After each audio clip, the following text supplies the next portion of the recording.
Our weekly reminders here. Mental health is important. If you're experiencing any type of distress or unease or problems, please seek help. Therapy is a real game changer. Some issues just require medication, but the professionals are the ones who with the training and tools to help.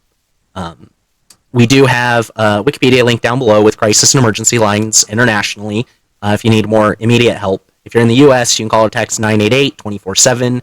And if you are 25 or younger and part of the Saga community, sexual and gender acceptance, you can contact the Trevor Project for discreet help. They are there in case you are in a situation where you cannot come out safely and you need that type of therapeutic help to get through it. Remember, this is an 18 and up show. Our language can be foul from time to time. So if you are underage, please escort yourself out.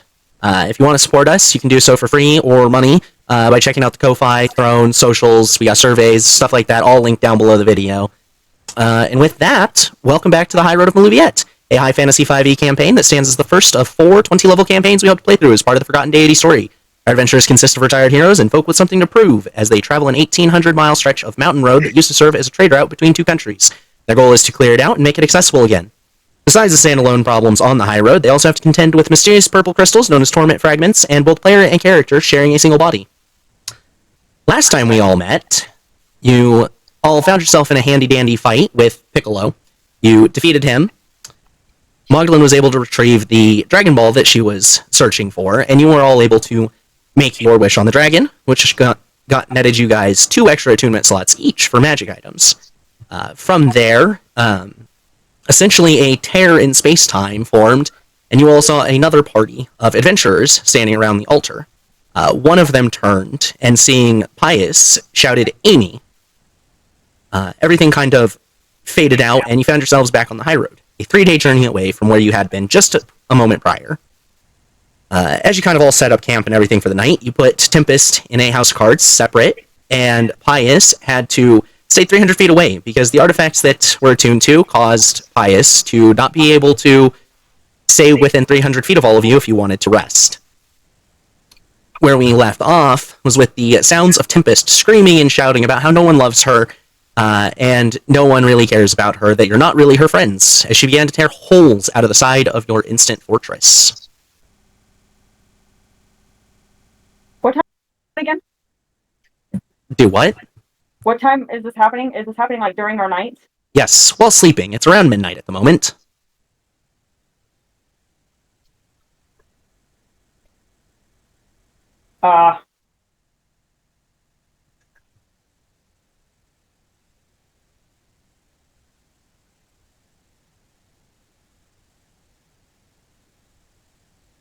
So like, hey, yeah, I'm coming by you. Baby. By who? I'm going by Pius. Pius is not here. Yeah, so that would mean running outside, past Tempest, over to where Pius is. That's right, he's not. So who's all with us? Captain Flowers and...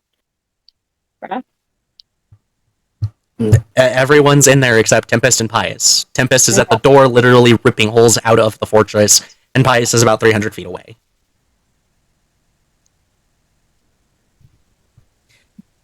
Stop this ruckus! I'm trying to sleep! Tempest, go ahead and roll a d4 plus a d10 plus your 5 strength real quick for the damage of the first attack on the wall. Okay, we're gonna have to go over that one more time. A d4? D4 plus d10 plus your strength mod, which is 5.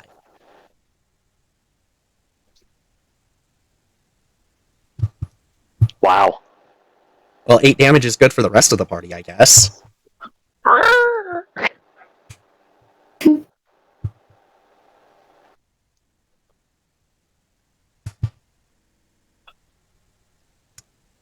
Is no one responding to this? I'm just wailing on the door. You're just accepting your fate. Yeah, actually, Wrath is just waiting right inside the door patiently. Would I be able to hear it 300 feet away? I would just Oh, yeah.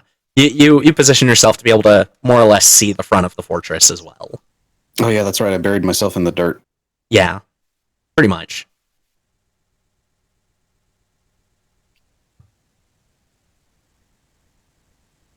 Can we see her?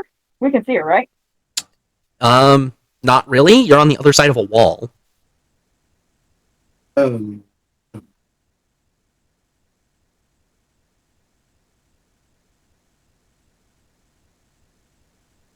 We have furniture? No?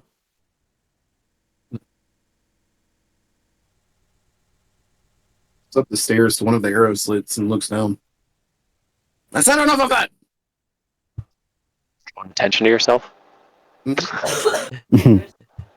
Tempest, what do you shout at everybody as we roll into another round, essentially, and your trauma is leaking out?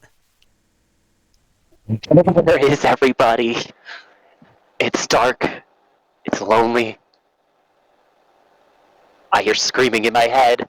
All right, give me 2 to hit rolls to see if you take some more chunks out of the wall. Same as before. To hit this time. It's your unarmed strike to hit bonus. Should be +8 or +9. 20 hits for the first one. Roll the second one.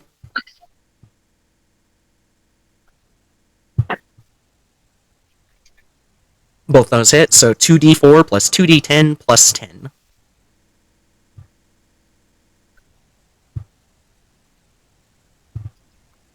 $2d4 plus what? 2d10 plus 10.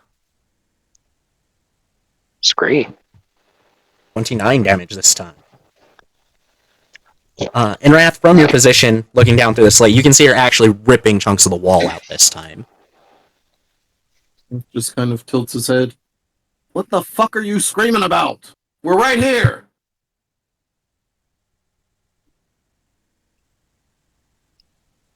That's all he does. Bias, do you do anything? I'm gonna try and get myself out of the dirt.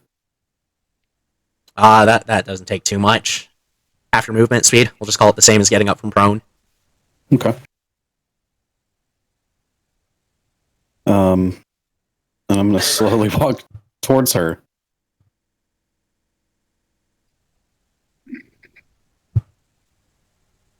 There. You wouldn't notice him approaching. He would be coming basically from behind you, Tempest. Smell. Robot doesn't smell. Metal has a smell. I guess you're right about that. Metals do. He wouldn't be close enough yet for the smell, though. We'll leave it there, since the movement would only be like 15 feet. The Twilight, are you doing anything? Yeah, I'm gonna cast confusion. You're gonna cast Confusion. I am. Alright, roll a... what type of save? I believe that is Wisdom save? Tempest? What's up? I have to have line of sight for that. I think you need to roll a Wisdom save. A wisdom save. Okay. And double checking Confusion real quick, just to be sure. It's super Yes, effective. it is a Wisdom. It's not very effective. No, Twilight spell save DC is pretty high. I think you may have still failed. I can be high in other ways. Jesus.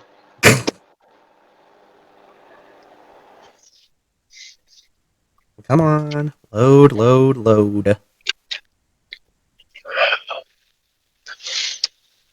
Ah, so slow. Please load. So much stuff. Yep, the DC was 20. So you fail. Bitch! No! Now for each of your turns, you'll have to roll a d10 to see how you behave. Scree? Question mark? Yeah, so... Wrath, you've shouted, but you still have actions you can take. If you so choose. I'm good. Okay, that's a d10 from Tempest, then. A D10. Yep.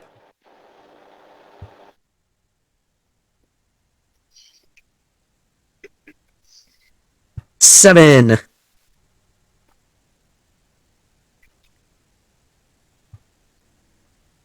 You do nothing this turn. Because there's no creature within your reach. So instead, you're just howling ferociously into the night sky. Score!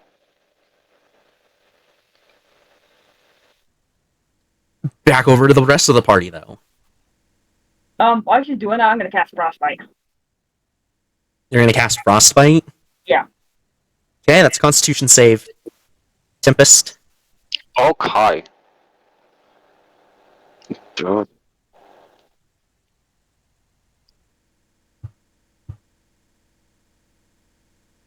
messing up the typing. Oh no! You pass. Nothing happens, Twilight. How about Pius? I'm gonna keep walking towards her. Alright, no dash action? Yeah, I'll dash. Fuck it. Alright, that's 60 feet towards. So you are 75 feet out of the 300. And Captain, you all have not seen him yet, so presumably he has not woken up.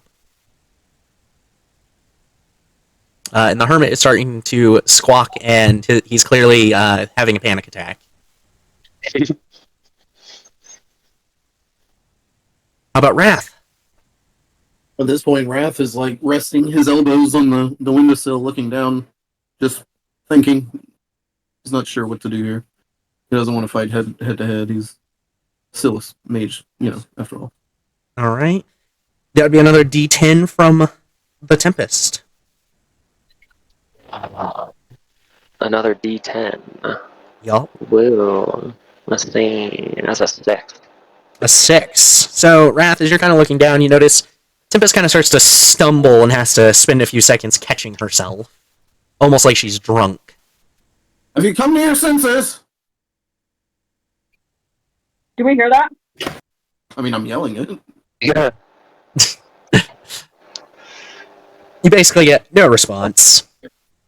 Just screaming and wailing. This is very irrational behavior.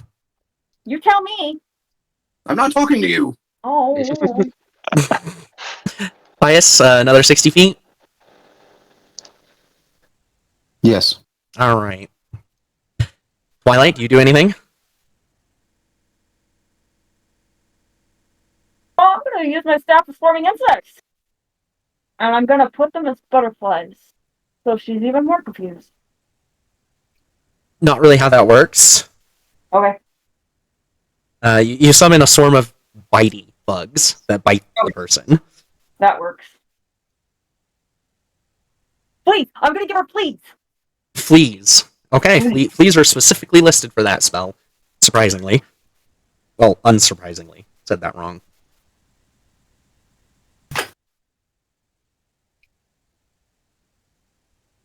That is a Constitution save.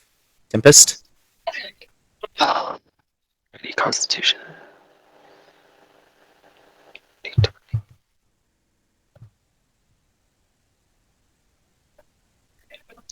I'm getting smarter. That's a pass. Roll 4d10, Twilight.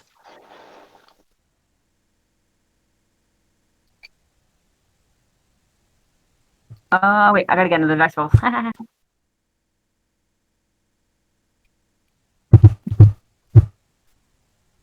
It's not working out. 4d10. Tempest. Give me just a second real quick. Come on, stupid thing, you load too slow. Alright, you take 11 damage, Tempest. Okay. Rolls back to you, another d10.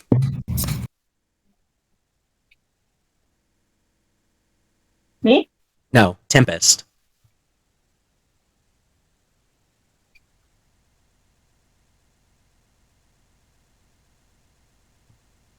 Nine! You act and move normally. What do you scream about this round? Oh god, I really didn't think about this shit. I really didn't plan for me to be voicing shit. I don't know what to say. Oh, how about we go with something along the lines of... I never have any friends. This stupid curse has ruined my life. Even if I don't kill you, you'll all just leave me anyways. Fair enough. Okay, I like that. Sounds sad. Wrath is gonna. Go ahead. You can tell that this seems not very conscious. This seems to be very subconscious behavior out of her. Yeah, that's what he was about to touch his sending stone and just send to the entire group, including Tempest. This isn't Tempest, or at least not a Tempest that Tempest is aware of. They shouldn't kill her. Can I reply back? Yes. Who says we're gonna kill her after we eat her? That doesn't make any sense. Wrath says not in the sending zone. How do you kill someone after you eat them? Is this vor? Don't worry, I'll talk to her. With my hands. Tempest, 2d20. Hey, yo.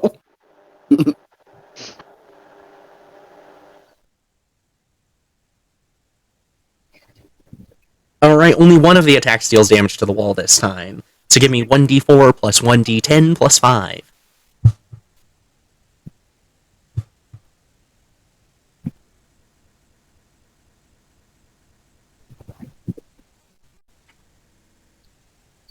$16, $15, $15. Wrath, you in particular, because you're on the second floor, you can actually feel the fortress starting to shake. Twilight, you can see from down below, she has actually managed to punch a small hole through the wall already, and she's breaking the stability of that wall. I think we maybe. Who's got another house of cards? Do I have another house? Can I do a house of cards inside of a house of cards, or like a? This isn't a house of cards. Yeah, I mean, you could do it, but it's not really going to do anything. It's a paper wall, not that hard to tear through.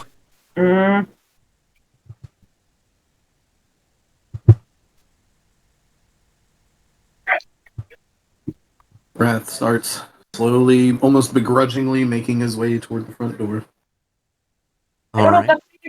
I don't think we should go outside. Well, he had to come from down upstairs, so like he got downstairs, basically. Oh. Pius, another 60? Can I see her? Oh yeah, for sure. I'm shooting an Eldritch Blast at her tail.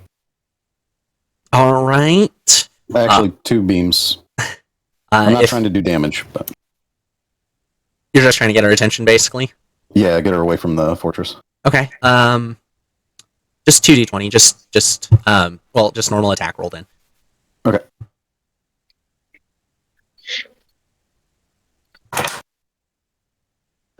Nineteen and 16.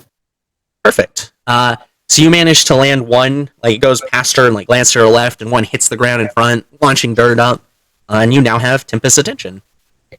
As she turns. Tempest, another d10 though. Stare. A D10. Yep. 3. 3. You turn, but you kind of stumble and almost fall down. Her head seems to be reeling at the moment.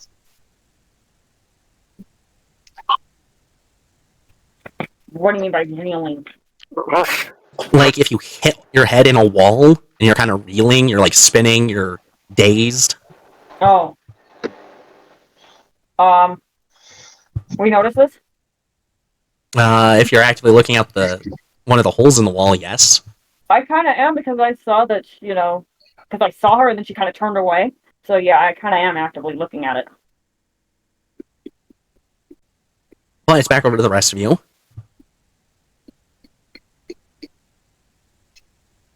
Yeah, so Pius, you got her attention. How far away from her am I? Let's see, 60, 135? I'm gonna dash again then. Okay, 109, or 135 was how far you had moved.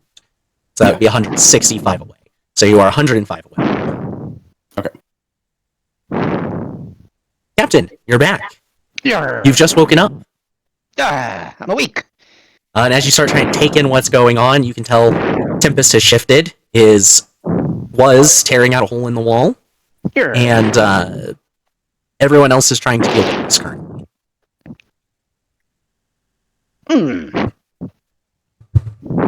I be going to help. Okay, well, what do you do? I tackle her. You run out the door to try tackling her? Aye. Okay, roll an athletics check. And Tempest, roll athletics or acrobatics, whichever is better.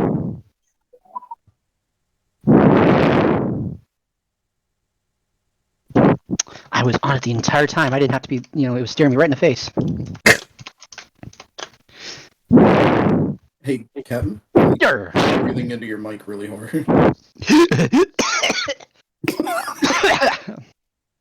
Sorry. No, you're fine.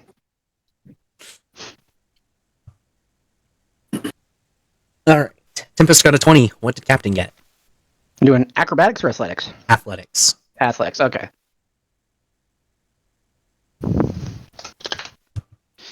I got 18. Tempest, were you using athletics or acrobatics? I was using acrobatics. All right. Despite being dazed, she kind of sidesteps you, Captain, and you kind of almost fall over but catch yourself before you fully do. Yarr. Oh. That was fun. Wrath. Twilight. What do the two of you do? The door is currently wide open thanks to Captain.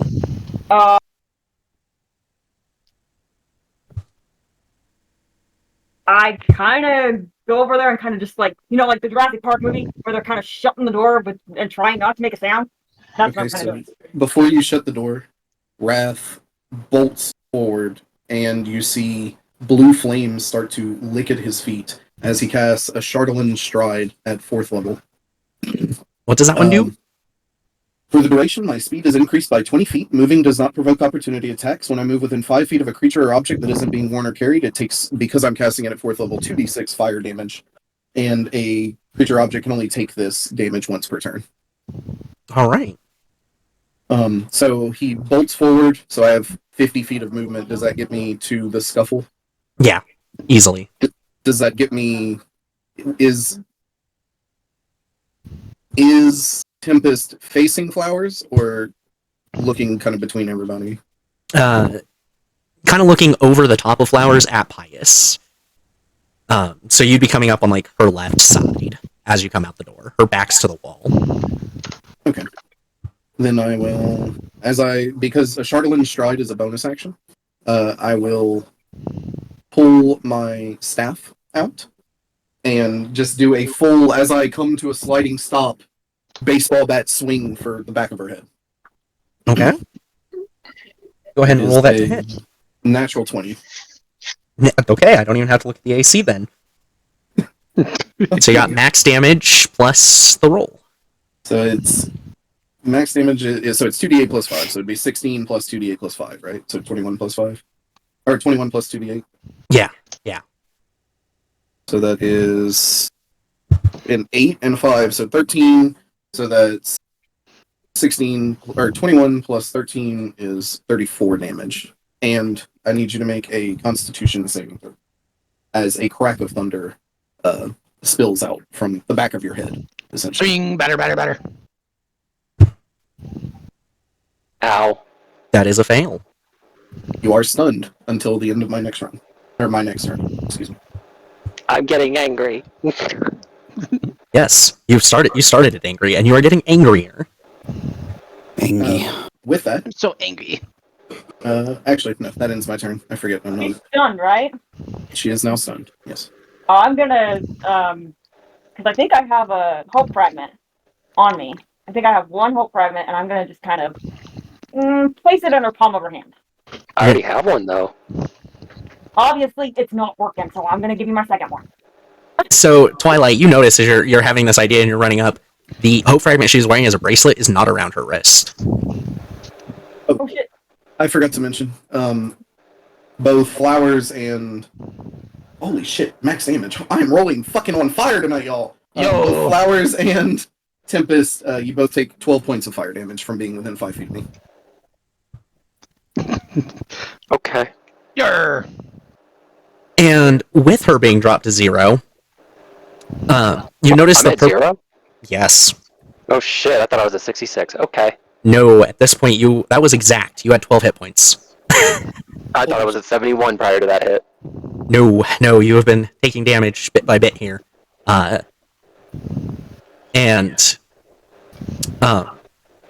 with that, though, the Wrath, all of you kind of notice as you've gotten outside and can fully see her. That her eyes were just glowing a solid purple, brightly. And you hit her and you see her body kind of start to slump from this last hit. And then the purple light shoots and just wraps around her as she stands back up. This time, several feet taller. She's standing almost 16 feet tall at the moment. Her muscles are just bulging out from her body. And she's even more animalistic at this point. She barely manages to growl out the words "false friends."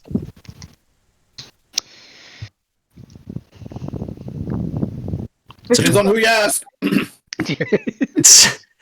Twilight, though, you are trying to shove that hope fragment into her palm, so I want you to roll an athletics check. And Tempest, you get to roll athletics or acrobatics.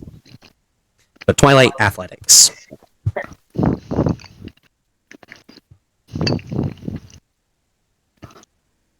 Sorry, just kidding.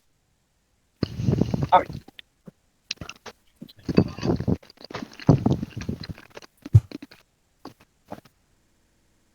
I want a lucky. Okay, use a point of lucky.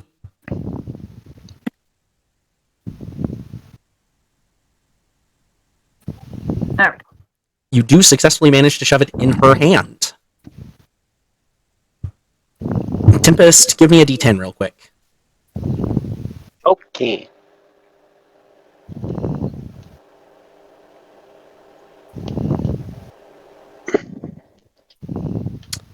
She does still seem to be dazed, as her body really isn't moving, but she's continuing to splutter out 2-3 words at a time, basically lamenting her life and her loneliness.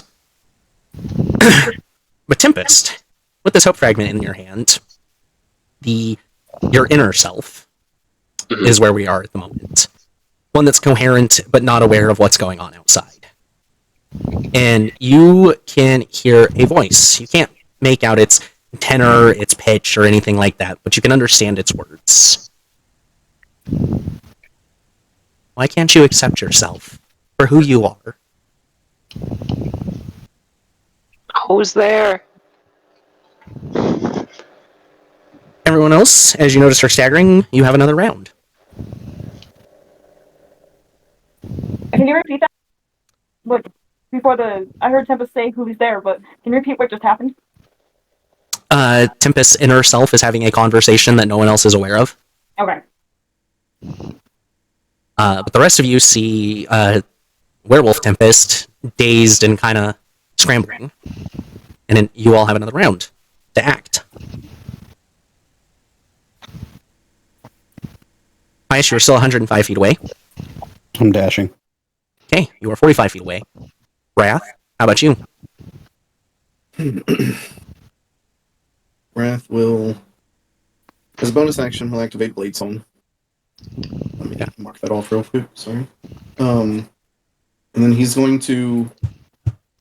I don't know if this will take an action. And if it doesn't, then I'll hold my action to attack in case she attacks someone else. But Wrath is going to plant his staff in the ground at his feet and look up at the towering form of Tempest now. And without an expression of any kind of fear, he looks into your eyes. This life is possibly the hardest thing that anyone can do. Living it is a whole nother matter. Either you're here now, enjoying what you can, or you might as well not be here at all. Tempest, you hear Wrath's words echo in the void of your inner soul.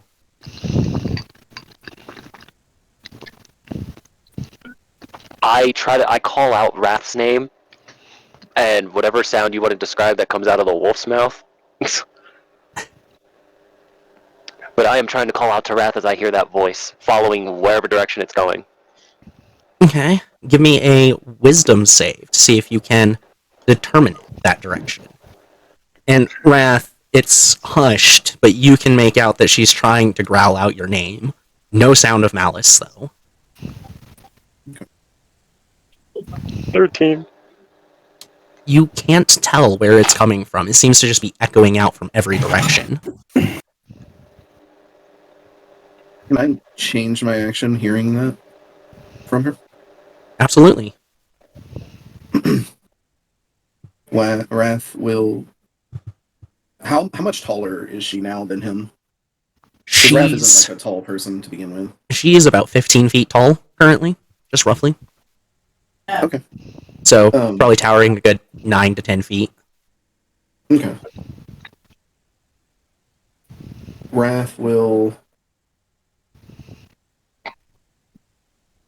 Okay, so instead of holding his action, he will cast False Life at first level on himself. And he uses that to fly up into the air 10 feet, which would that put me eye level with her? Yeah. Okay. And he reaches out and grabs whatever he can on her chest, if that's just hair or clothing, whatever it may be, and just tries to force her to look into his eyes. Give me an athletics check, and Tempest, give me an athletics check. Athletics. Actually, no, you're stunned. You don't get the opportunity to respond. So you succeed, Wrath. Okay. But he's just imposing himself as what she can see. So if she does target something, he wants it to be him. All right. Captain, you still have actions if you so choose.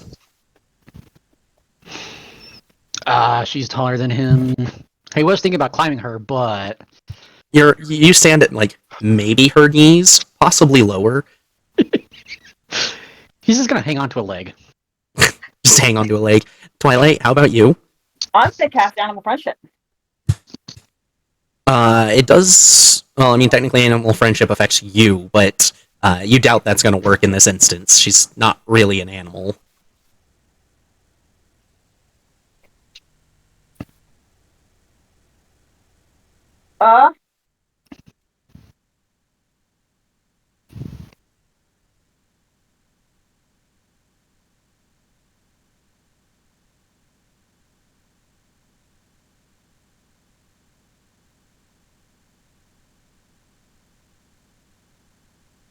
Like, what to do? Give me a second.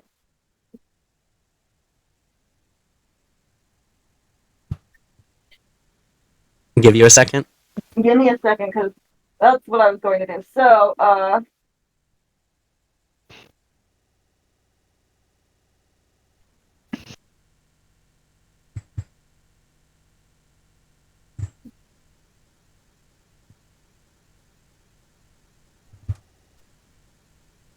I wrote, kind of tie her up a little bit at the ankles. You're going to try to tie up her legs? Yeah, I'll try it. Yeah. Okay. Give me a sleight of hand. Like hand. It's probably just your dexterity mod. I think it's a 3. Your dexterity's higher than that. So it's at least a 6. 6, yeah.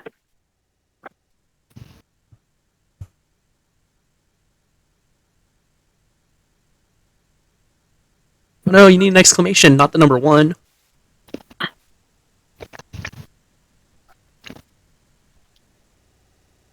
There we go. 21. You successfully bind her legs together. What? Between being stunned and so preoccupied with everything, you are unable to resist the attempt. And Captain, you maneuver yourself enough to not get tied to her legs. Well, if I want to. I mean, if you want to, that's fine. Your choice. Yes, tie me up. Yep, tie me up next to her leg. Alright, Captain is tied to her leg. Alright, Tempest, give me another d10 real quick.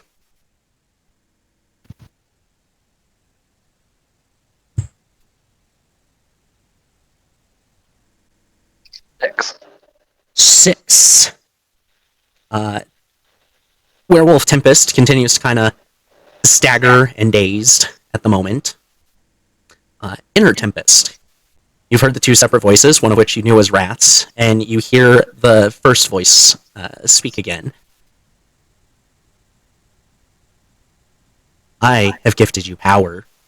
That power is a part of who you are. Why do you not accept me? But who are you? Back to everybody else.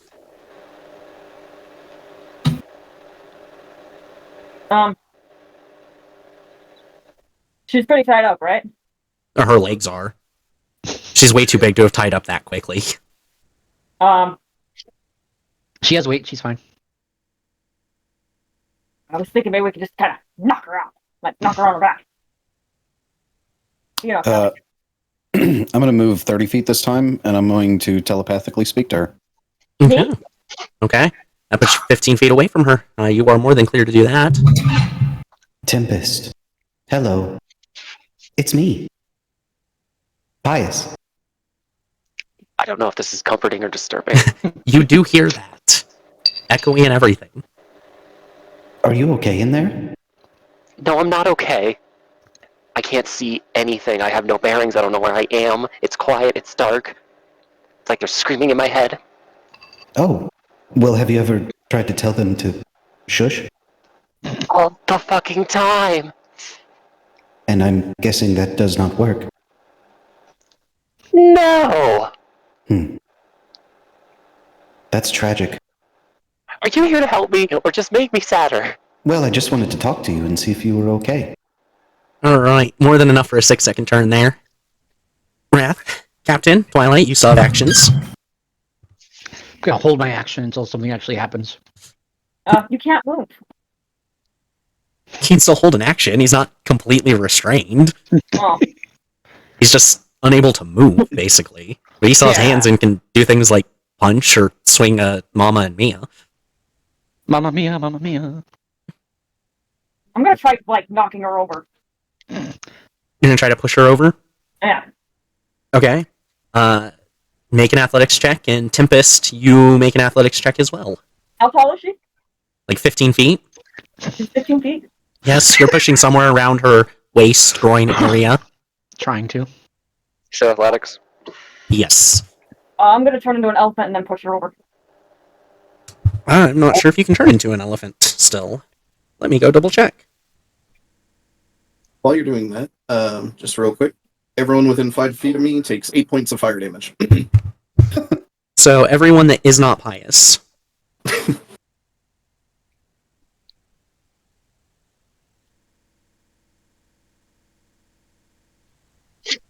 Yeah, I would imagine Pius would see that and be like, no, I'll stay over here. Stay back on the Let's see, you cannot turn into an elephant. That is a challenge 4, and you are still at a challenge 2. Yeah, elephants are tough motherfuckers. Oh, Yes, they are. Wrath is just going to... I don't know if it'll be holding his action or using his action, but he is just trying to keep himself imposed as the main threat in front of her. You've already got the athletics to keep gripped, so you don't need to use an action to maintain. I have a resistance to fire, right?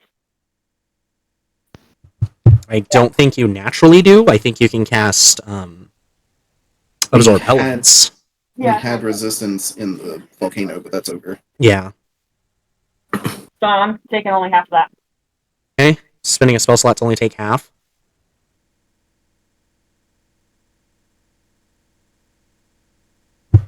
But, Twilight, if you're going to try to push her over, still need that athletics check. Oh, yeah, sorry. Tempest, did you roll the athletics already? Yes, 19. I just had to make sure that was the roll. I'm using lucky. Second point of lucky.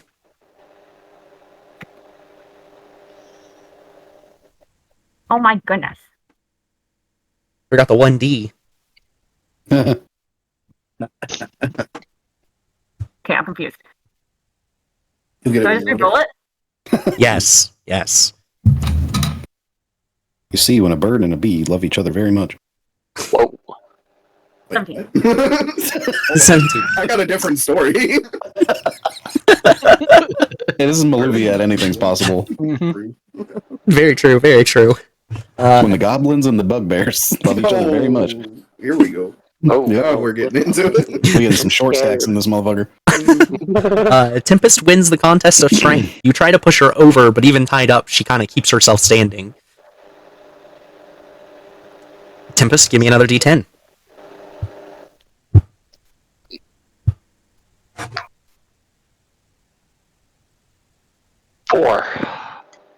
Werewolf Tempest continues to stagger. Internal Tempest and Pious, with your telepathic connection currently, you both hear that voice again. All you have to do is accept yourself truly. Oh, there's that voice. Hello. My name is Pius. Pious, unlike Tempest, you actually hear more than just these words. You hear the deep and demonic nature of this voice. Wait, Pius hears what? The deep demonic nature of the voice in Tempest's head. Okay. Oh. Who are you? Just accept you? I'm Tempest. going to the voice. No. Tempest, wait. I'm conflicted. Do not make me punch you in your werewolf face. Listen to me. I am your friend. I don't know if I should listen to the menacing friend or the friendly evil tones. Right? Like, especially you, Tempest, it's just a voice. You can't hear any of the rest of the context of the voice. Just yesterday, I hugged the shit out of you. Does that not mean anything to you? I think about the hug. Okay? It meant a lot. Everyone else, what do you do at this moment?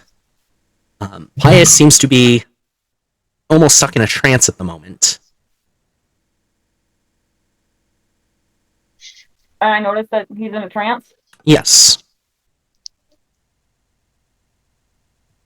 I'm gonna go over and spit on him. All right then. Does nothing. Pius, you do not Thanks, I notice guess. it. Well, I'm just trying to wake him up, like spit on him, I don't think I have any water. Is that how you wake people up? Remind me to never sleep at your house. God damn. Get up. The one dog that actually spit at me, I would be happy. I can't get up for shit, so Wow. No, that's not how you make me happy. I'd probably No. kill you if you ever did that. Okay, Wrath, do you do anything? Yes. Wrath will he will cast Shocking Grasp. That is a 23 to hit. oh, That does not hit. Okay. As he does so, he's going to roar out. If anyone knows about failing a mission, it's me, and if you don't get your ass back here, you'll fail yours. And I'm taking that knife myself. do we hear this? Yeah, he just Yeah. screamed it.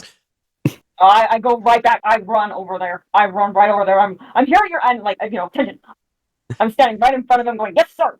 And Tempest, you hear him shouting about knowing how to fail a mission and all of that, but you do not hear the part mentioning that he'll take the knife. Oh. Okay.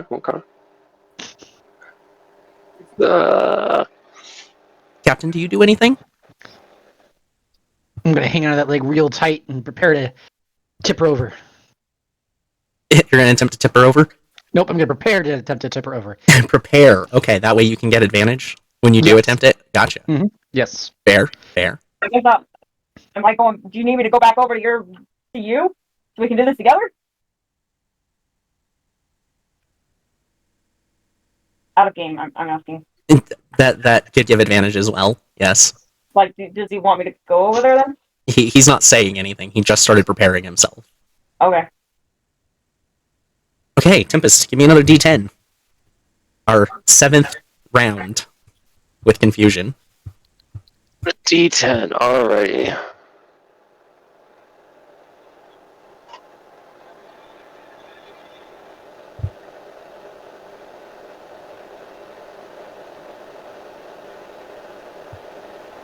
Two. 2. Oops, I don't have the spell open.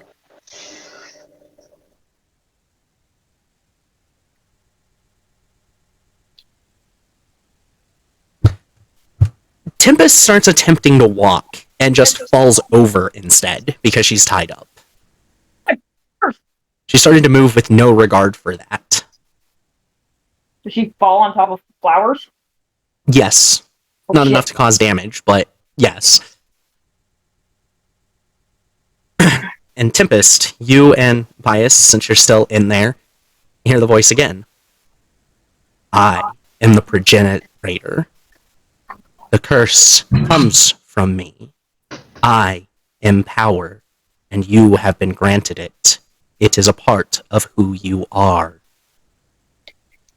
You're the reason I've had to deal with so much shit my whole life and had to journey all by myself. Did she willingly accept this power? That is what I am telling her she needs to do. Do not fight me. Accept who you are. Tempest, if you do this, you may lose who you really are. He's lying. And you'll probably get turned to werewolf meat. Yes, that too, but I didn't hear what he said. That too what? Never mind. It's not even helping. Have you ever heard of a fourth wall? This is not the time for these philosophies, Pius. You're right, I'm sorry. Well, at least you trust that I am actually pious. At this point, what do I got to lose? Yourself. Trust me. Alright, everyone else. What are you doing? I'm trying to help. I'm trying to help flowers. Oh, actually, Wrath, give me an acrobatics to see how well you landed when you came back down. 15 plus 6, 21. You're good. You land on your feet. But you said Captain Flowers was okay, right? Yeah, Captain's okay. Hey, I'm okay. Everyone around me takes 9 points of fire damage. Check wagon.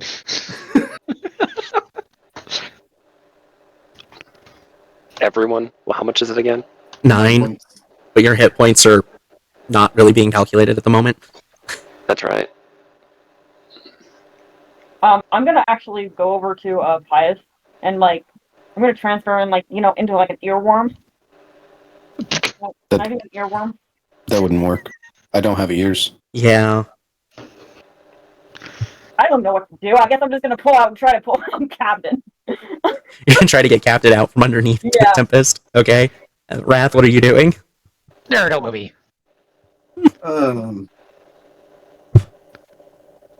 Wrath is almost in a fervor, and you can hear it in the blade song, this crash of disharmonious magic, as he lifts the staff above his head, and he's going to slam it down on Tempest's chest and use the Thunderclap ability, which is the loudest thing that he has.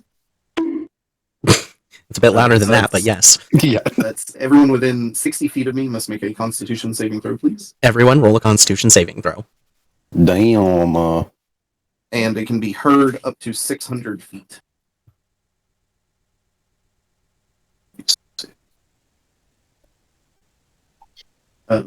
Anyone below a DC 17 takes 8 points of thunder damage. If you succeed, you take 4 points. However, if you fail your saving throw, you are deafened for the next minute. Ouch. Okay. So, Tempest, Twilight, Constitution saves. Captain, what'd you roll? Do do do do do do do do. Hey, Jesse, will you roll for me for a second? I'm talking to my aunt right now. Don't lay on the keyboard. 24. 24, you pass. You only take 4 points of damage. Grr, my cat is rolling constantly for me. Okay. Kitty cat, look. And Twilight probably wants to burn that last point of lucky. What is it? You rolled a natural 2 on the save. Do you want to roll your last point of lucky? No, I'll take it. I'll take the hit. You'll take the hit. Okay. 8 points deafened. And Tempest, you got a 28, so you pass. You are not deafened. And as we roll back over with Pius and Tempest in this conversation, the voice speaks again. Tempest, your friends accept you for who you are. They are trying to help. Why can't you accept who you are? I have to prove myself to others. People I can't become accept- legends. But they do not do because they are legends. They are legends because they do. You do not prove yourself because to accept yourself. You accept yourself so that you can prove yourself. Leave her alone. It hurts my head, but they're making sense. Either leave her alone or come face me yourself. Pius, I want you to roll an Arcana check for me, real quick. Okay.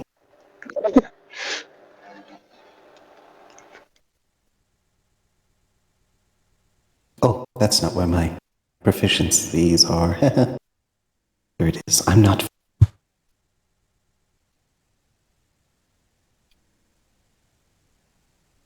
Actually, never mind. I'm nuts.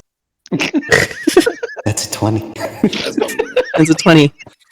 So you've had a moment, you know, hearing like it's the progenitor, and you know you're dealing with lycanthropy and all that, and your kind of background processing is starting to spit out some information.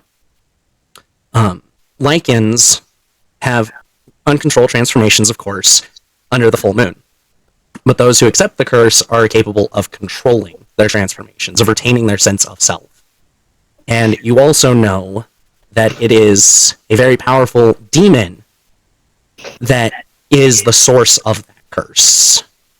There's no evidence to suggest that it is capable of controlling a person once they accept the curse.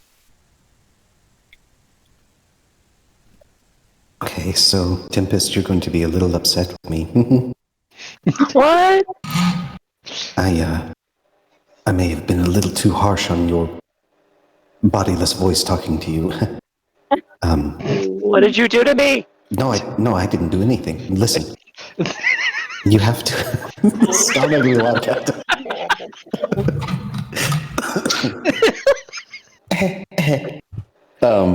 Is this thing on? Okay. Hello. Okay. Sorry, I need a second.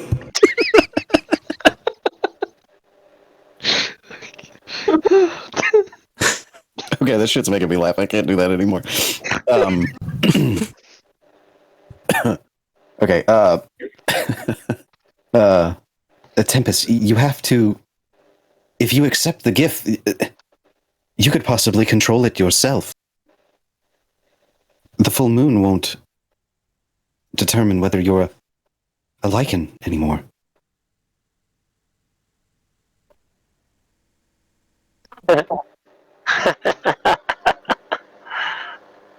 It all makes sense. Every action, every move I made up to this point, it's all coming back to haunt me right now, and I have to make the ultimate decision.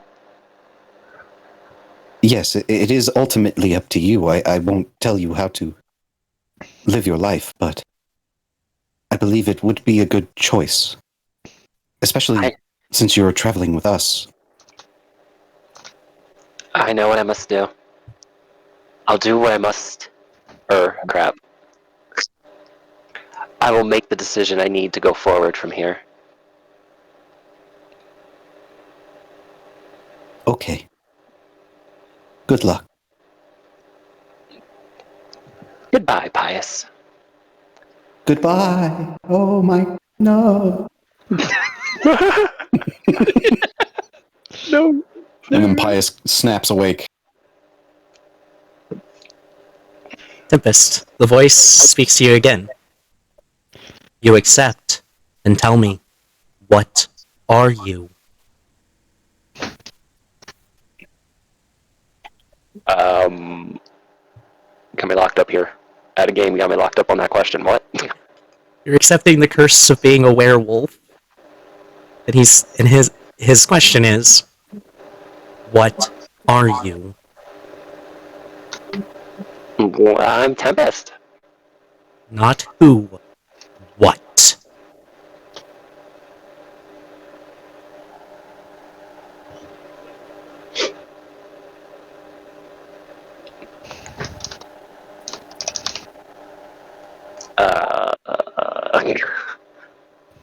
You're a werewolf. Oh, You're okay. accepting the curse of being a werewolf, and he's asked, "What are you?" I didn't know you have to actually say I'm a werewolf. Tempest, I'm back. You should tell him that you're a werewolf. Okay, bye. That was beautiful. Tear the eye. Well, I didn't know it was that, like, I didn't know there was a process. I Like, you figured just said that was. yeah, and that was it. I thought that was pretty obvious. No! You're literally fighting the curse of lycanthropy, and he's like, "What are you?" Yes. Well, what are you accepting that you are right now? Okay, see, that helps more than, yeah, a werewolf. Oh my goodness. Everyone on the outside. You see the hope fragment in her hand. It's been pulsing this whole time. And the light kind of washes over her. And in particular, Captain, you could feel her body shrinking again. Grr. And when the light dissipates, you can see the torment fragment that's been around her neck this whole time is now a hope fragment. And she has returned to normal Tempest werewolf, regular size. Great. In Tempest, you are outwardly in control of yourself again and aware of your surroundings. You just find yourself bound up with me essentially giving you a hug. Yes. Ah! Plop. Yes. And I'm kind of like, You're in a big hug with Captain right now. Yeah. And Wrath standing, right there in front of your face. And you all take 2 points of fire damage. Stop! Sorry. He pats it out. Look, I know I work with fire, but damn it, stop besetting me. Look, I forgot it was going. Okay, my bad.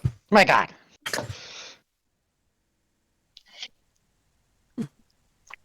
Yes. Welcome back. Twilight, Tempest, you are in control of yourself on the outside. And you are still in your werewolf form.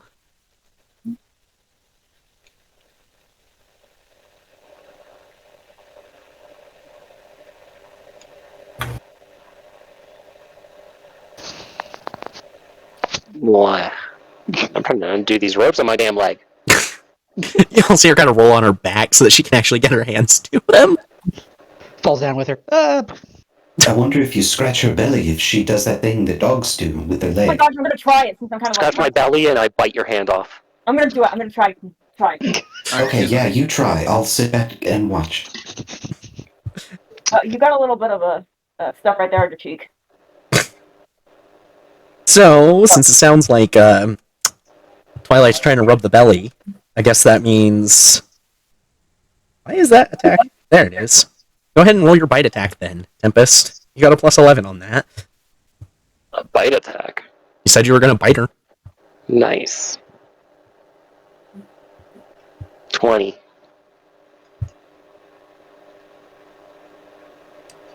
Yep. Joking! That's a hit. So roll the 1d8 plus 1d10 plus 8. 1d8 plus 1d10 plus 8. What was it? 1d10 plus 1d8? Yes. No. Okay, that's 12 points of damage, because it was a plus 8. Not a plus 10. 12 damage to Twilight. And, Twilight, make a Constitution save.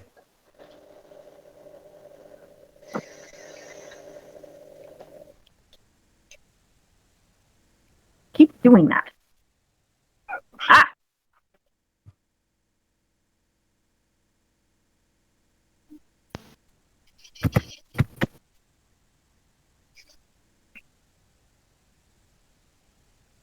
Nope. Bad roll. Try again. D20. 1. Oh, D20. Huh. There we go. You pass.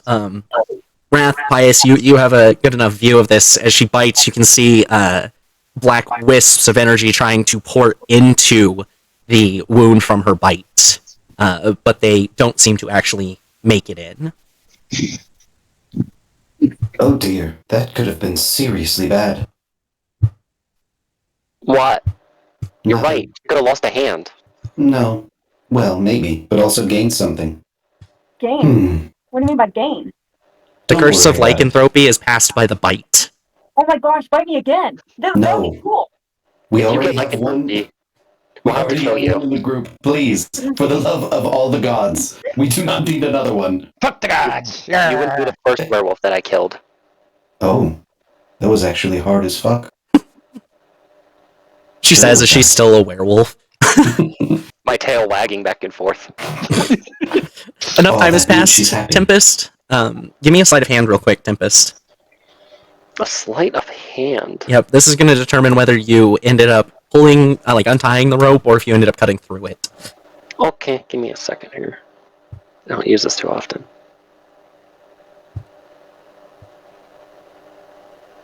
12. You ended up cutting through it. Still Yeah. getting used to controlling your body. Eh, eh. Must be free. Also, urge to itch.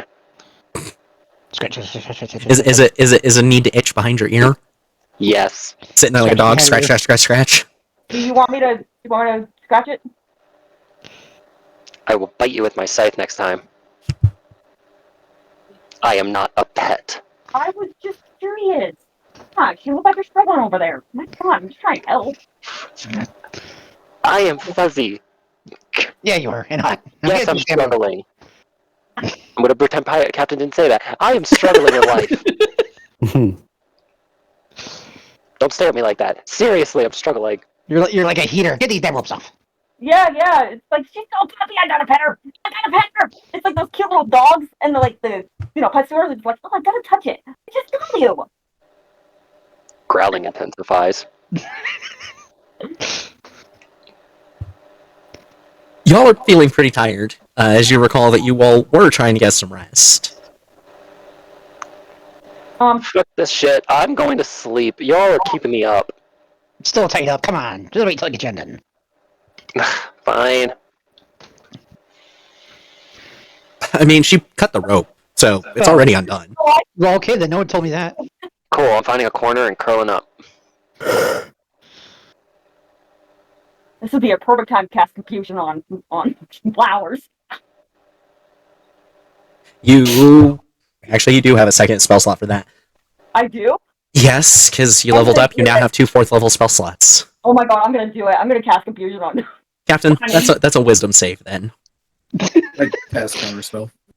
At All fourth right, level. better. Captain it does not become confused. As you go to cast your spell, Wrath just flicks a finger and this tangle of arcane energy and wraps around your hand as you go to cast, and it just dissipates. Damn it! No, Very good. no, you just confuse him. So Tempest, Wow. you're going to bed. Are you going to the House of Cards, or are you going to the Instant Fortress? Which one was everyone set up in? Everyone else was in the Instant Fortress. You had been in the House of Cards, though.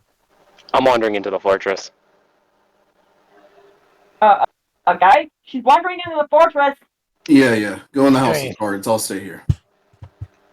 I'm gonna start rubbing my scent in wherever Twilight was sleeping. Just rubbing on her bedroll that's sitting on the ground. Like marking your territory. Yep.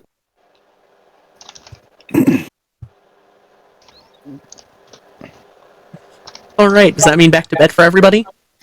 Yeah. Wrath is finding a place to sleep where you can see, if not Tempest, then at least where she is sleeping. All right. Easy enough. There's space in the fortress. Are you on the first floor or second floor, Tempest? First floor. Okay. All right, then. Everyone's able to get a nice rest of their rest to fully heal. Get all your stuff back. And you wake up at about 8 a.m. Oh, big stretch. Yeah. By the way, as your transformation is a controlled thing now, you have to actually tell me when you are entering it and exiting it. I wish you know how I want to be most of the time for every state. So you're just going to be in your hybrid form then for now? Still? Yeah. I'm just rolling with it. I'm getting used to it. Alrighty. And of course, when you head back to the House of Cards to grab all your stuff, you're able to also pick up your bracelet with the Hope Fragment. Woo! Oh, hey, my necklace. It matches. What the fuck? Who touched it? I don't think any of us touched it. That's a weird way of saying Twilight. What? See, No one in their right mind. See, she's excited. She's not even trying to hide it. even though I don't know what we're talking about, like she doesn't. She's kind of like in her own little daze, and she just says her name. She goes, "I did it. I'm not. My hands down. I did it." I lean into Wrath. You see the essence of evil right there. I've been saying it for quite some time now. And of course, her hybrid form is not like the other times she's shifted. Like she's still her normal like 5'2" height and all that. She's just furry now. She's a wolf furry. Furry? You don't know the kind of freaks up there in this high road. No, I don't. Rule all over furries. I must not touch. I must not touch. I must not touch as I'm passing her. As I'm passing her out. Passing her by. This reminds me of the time serving under Captain Rafaso, and we went on to a little island, and then he kicked something, and then he turned into a fox. Did you just leave him there? Well, he did run away, and we couldn't find him. Damn. Did he change his name afterwards, or was that his name before? No, his name's always been Captain Rafasto. Okay. So after he changed, what did the fox say? Ring ding ding ding ding. Oh, was it the dinner bell? Pow. Dinner? Oh. Where? Is there meat? Oh, he did just yell at us and then run away, so, you know. I'm starting to smell for meat. I want to see if there's anything near. Anything. Living? Dead? Cooked? Okay, roll a perception. It's morning. It's morning. Perception. Also, just to directly point it out, the damage to the instant fortress can only be repaired by a wish spell, as per the Yep. Do you item entry. know? So my last count, I missed an attack somewhere. I have 36 marked. Do you know how much you did in total? 39 was the total damage dealt. It should be a 61. Unless I mismathed. Since it's only like a 3-point difference, I might have just mismathed. Oh, well, no, I'll take 69. That'll work. Or 60, 24. 61's its current 39, roll. 61. Yeah. 24. You do smell some deer not terribly far away. Oh. Wrath. Deer. Hunt. Oh hell no! Fun. I'm like bouncing, waiting for approval to just go hunting right now. Wrath said have fun. I'm gonna Hey, bring Oh. water. And yeah, I guess at some point I just change into the four-legged form without even realizing I can do that. You just shift into wolf form and just bound off. See, just like that.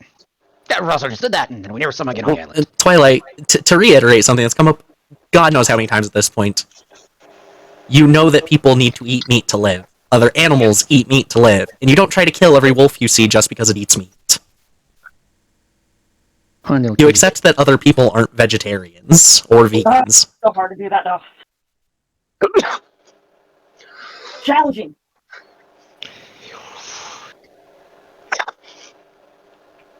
Boop. That was gone so quick you wouldn't have even had a chance to stop me. I figured so. Boop. All right, you encounter yourself a deer. Go ahead and roll a bite attack. Twilight, use bite. Tempest, use bite. Okay, what was that one again? That one's the plus 11? Yeah, your claws should be a plus 11 too. It's in your combat actions. Your bite and your claw are at the bottom. 14. 14. It's my first hunt, okay? Give me a break. That is enough to hit a deer's AC though, so you're fine. Your minimum damage is more than enough to kill the poor deer. You catch it right around the neck and snap it. The deer has fainted. Alright, back to furry form as I run back with it, excited and happy. Super effective. All right, Captain, want to give me a survival for how much meat you can get off of it? Your survival check. At this point, you guys probably have like a month or two of stored up meat. Well, if anybody wants to eat it, so. That's going to be 18 on that roll. 18. All right, you pull off about 18 pounds of deer meat. Yarr, venison. It's not eldritch deer meat, but it'll do in a pinch. Everyone else is like, pretty much this is normal food, except Twilight and you. You because it's not eldritch, her because it's meat. Poor little lamb. Message is Jess. Yarr, I can make jerky with this and put this in stew. Maya, the answer is yes, and you don't. It's not even just a comedy thing. Like you just yes, you can eat raw meat and you're fine, as long as it's not Yay. like rotting. If it's fresh meat, you're fine. Sweet. So it sounds like Maya takes a pound or two of that and just starts nomming it raw. Nom nom nom nom nom. Yep, no regard for who sees it. In fact, you know what? I might purposely do it in front of Twilight. Wood. So are you prepping some basic breakfast stuff then, Captain? Hey! Give me a wisdom check then.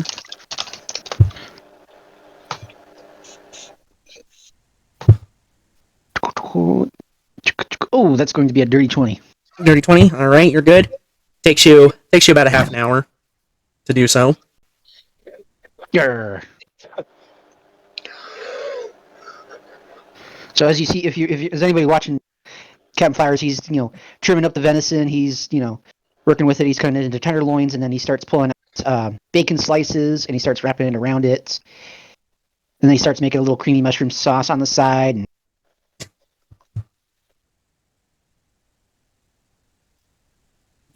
Alrighty then. Yeah, so you're all able to get in a mule and get yourselves ready to go. Back onto the road. As Anything? I'm kind of like pouting, as I'm like kind of pouting and everything, I'm just like sitting there eating like 2 good berries and just like, I'm good. Alrighty then.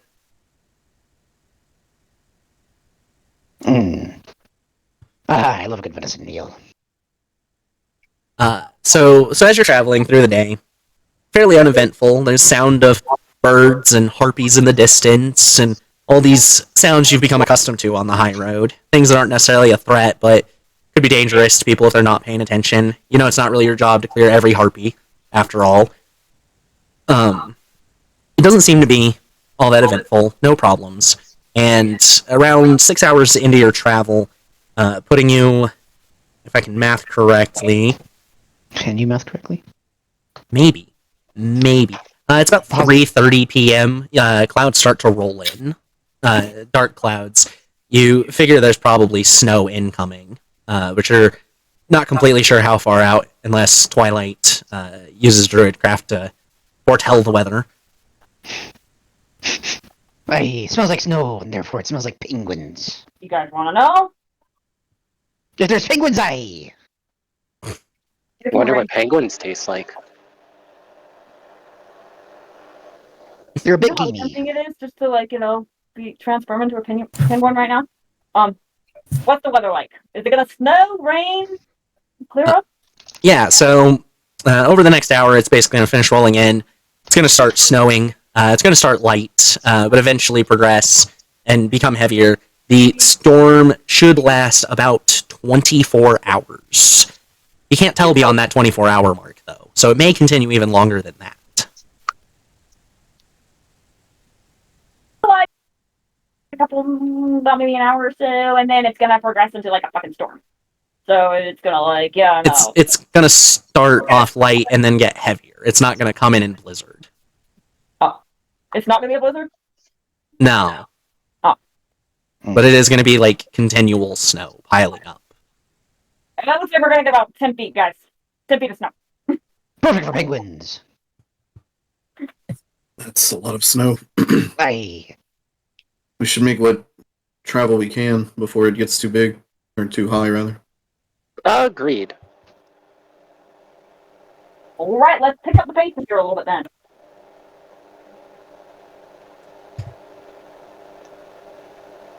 Alright. You make it to about 6 p.m. And it's been snowing for a bit. It's only coming down at about like an inch an hour or so. But that would still be about 24 inches by the end of her 24-hour foresight. So you've only gotten a couple inches so far. You've done about 8 hours of travel for the day as well. And it's about 6 p.m. Continue.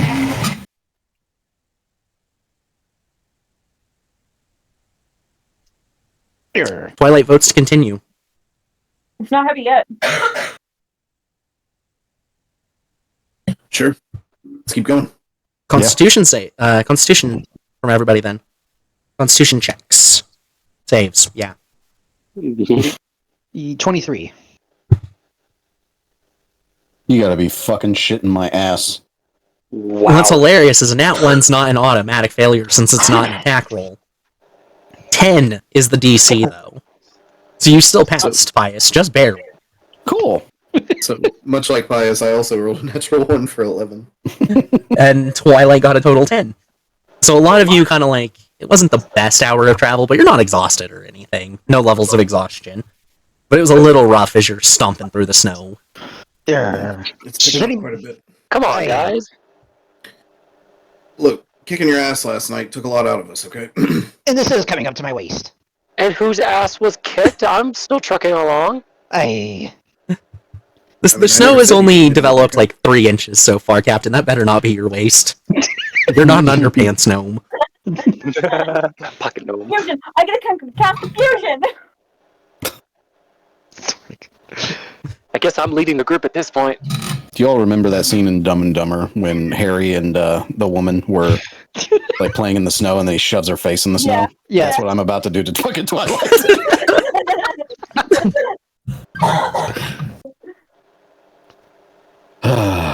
Alright, so do you all continue? After that, No. 1 more hour? Can't risk it. Can't risk it. Okay. It cold. It fucking windy. It's not that bad out here. What are you talking Yeah. about? It's dropped to about 0 Fahrenheit currently. It's just a little chilly. It's pretty goddamn chilly. You know, You have fur. I'm going to cast confusion, and everybody is so Actually- confused about what the weather's doing. I am going to separate your head from your body. Can I eat it? Yes. Okay. I get the body. No, I'm eating it. No, you get the head. I get the body. Okay. Or I'll rock, paper, scissors you for it. We're all just staring at Twilight. So the instant fortress goes up then, and everyone's able to settle down. You do have a few hours that you can kind of just do what you want with before sleep. I'm gonna practice my Eldritch Blasting. All right. Captain calls out, does anybody want venison fajita? No, and That as I sounds like delicious. kind of pull out another good berry and I just slowly eat it. No. Ooh, I do. Can I like circle the area for a little bit? See if my aunt's around. I'm excited and want to show her new things. Give me a D100 and a perception check. Captain, give me a wisdom check. And Pius, give me a charisma check. Raph, are you working on anything? How many hours would you say before most people are going to bed down? 4 to 5 hours, roughly. Wait, why am I doing a charisma check? No, you're doing a wisdom. Pius is doing a charisma. Okay. Here, that's gonna be 21. Okay. I have transcended. I got a nat 20. And are you going to spend like basically the whole 5 hours of time just practicing? You bet your fucking ass I am. You've hit your 40 hours. Gain your warlock invocation. So I get to. Sorry, I don't know what came over me. I got really excited. That was involuntary. Anyway, this is awkward. Yes, choose a warlock invocation as long as you meet the requirements for it. Yes, baby.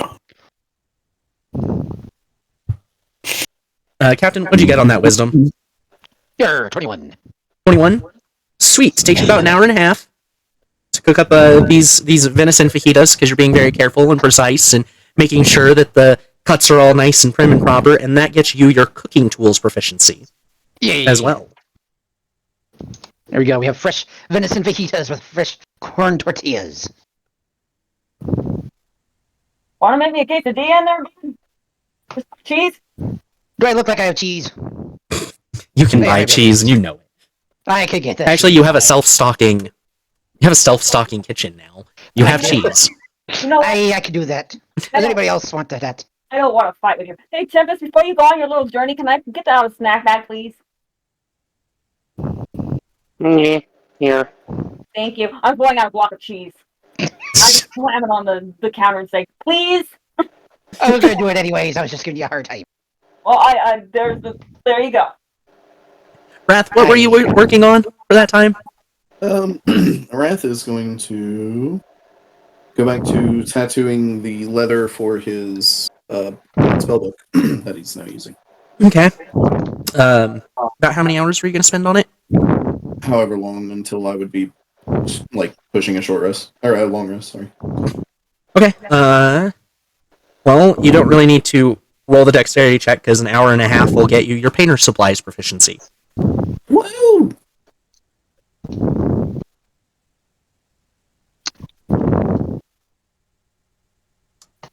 And then you can spend 5 hours working on it.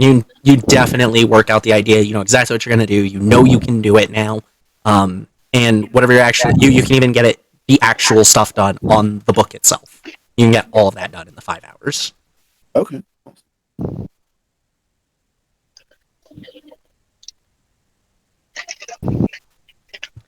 Twilight, what are you doing for this time period? To actually go and meander around, see if there's see what I can find. Then part of me wants to read, so how much longer do I have to read the book? You have a lot of hours left on reading that book. You have 41 hours left of reading.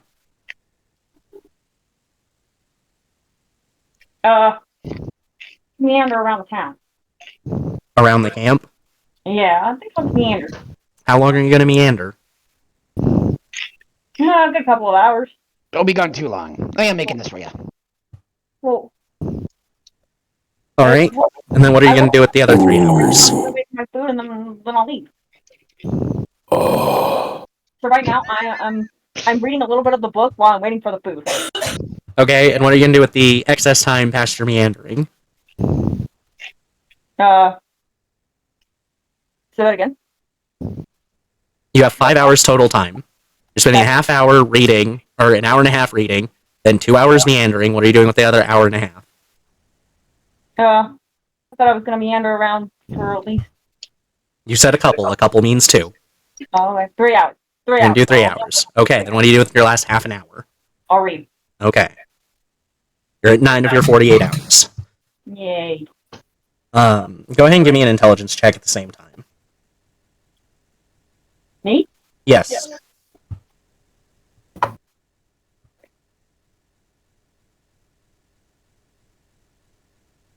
I have chosen my invocation. Which invocation? Thirsting Blade. What does that do? I can attack twice now Nice. with my packed weapon, which is the Forcebreaker Club. Okay. Twilight, where's the intelligence check? Oh, sorry. Ow. I was misreading it.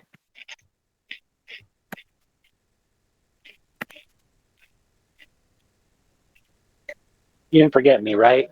No, I did not. 23. You only have a 3 intelligence modifier. You are not doing a save, but that's still 20. And that brings you to 30 of the 40 hours for your investigation proficiency. Tempest. You do not spot any signs of Crow or Raven. Of course. Pius, on the other hand, during the time that she is away from the camp, you do notice a crow hanging out on a tree. Oh, hey there. It just kind of sits there. It doesn't seem to respond or anything. It's just watching.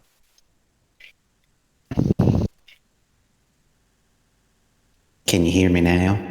You see its head kind of jerk as it, like, in shot, kind of lunges back a little bit and falls off the tree branch, and then flaps and just kind of flies off. Oh, I'm so sorry. I didn't mean. It clearly was not expecting the telepathy. Well, damn. Maybe I should just be a little more careful with that ability. Whoops. Tempest, you get back though after like an hour or so of searching, and don't find anything. And she comes back, Pious, and you've already seen the crow up there. Damn it! She's not around. Fuck. Well, she might have been, but I might have scared her off. My bad. What? Why would you do that? Well, she was ignoring me when I was trying to speak to her. And then I used my telepathy, and then she didn't expect that. Got kind of scared and flew off. You got scared and flew off. No, the crow did. Yeah. Oh, Yeah. okay. Oh wait, and you said okay, we're good. It's not my auntie. Whatever. Okay, no worries. Okay. The crow actually, I thought when Pius scared the crow, it kind of fell out of the tree. And then flew off. It didn't I hit the didn't- ground. It has wings. Okay. It knows how to fly. My auntie would never be scared or spooked so easily. That can't possibly have been her. Yeah, but that does sound like a drunken uncle of yours. Mm-hmm. Yeah, theoretically he's more coordinated than that. Tempest, what are you going to do with your other 4 hours? Damn.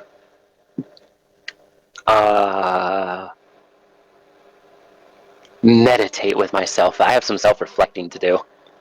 All right. Go ahead and roll a wisdom check. Not safe.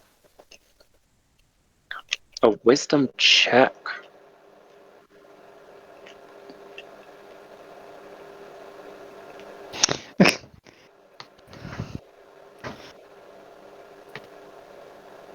Yeah, I keep getting 13s tonight. That's bad juju. All right. You meditate with yourself. You think. Nothing bad happens. Nothing weird or special happens. You just sit there meditating and thinking. Pious, during the sleep and the rest, and you obviously finish yours a couple hours earlier than everyone, I want you to give me a perception check. Okay, I do that.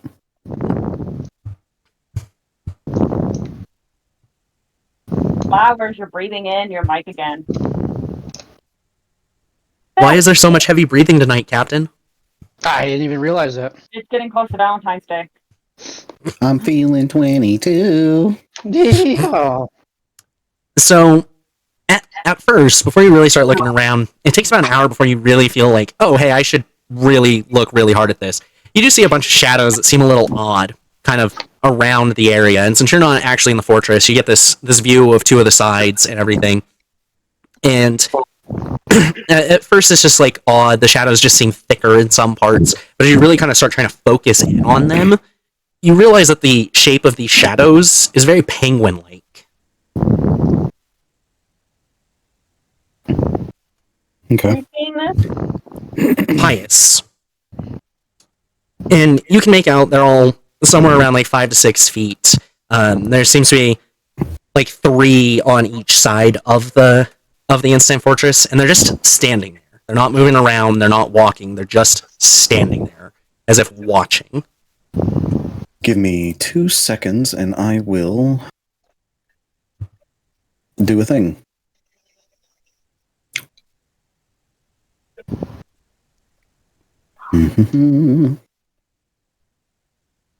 Ah, damn, I have to be close to him. You don't want to get too close. Yeah, I don't want to. Damn, I knew I should have taken whatever it's called, the invocation that sets your Doubles the range, yeah. right? Like you're literally just having to play at this edge of your Eldritch Blast Damn. at night. Maybe the next one I get.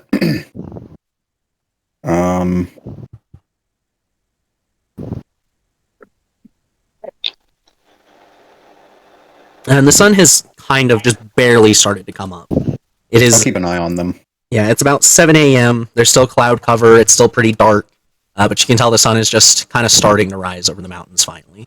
And the penguins don't do anything over the next hour.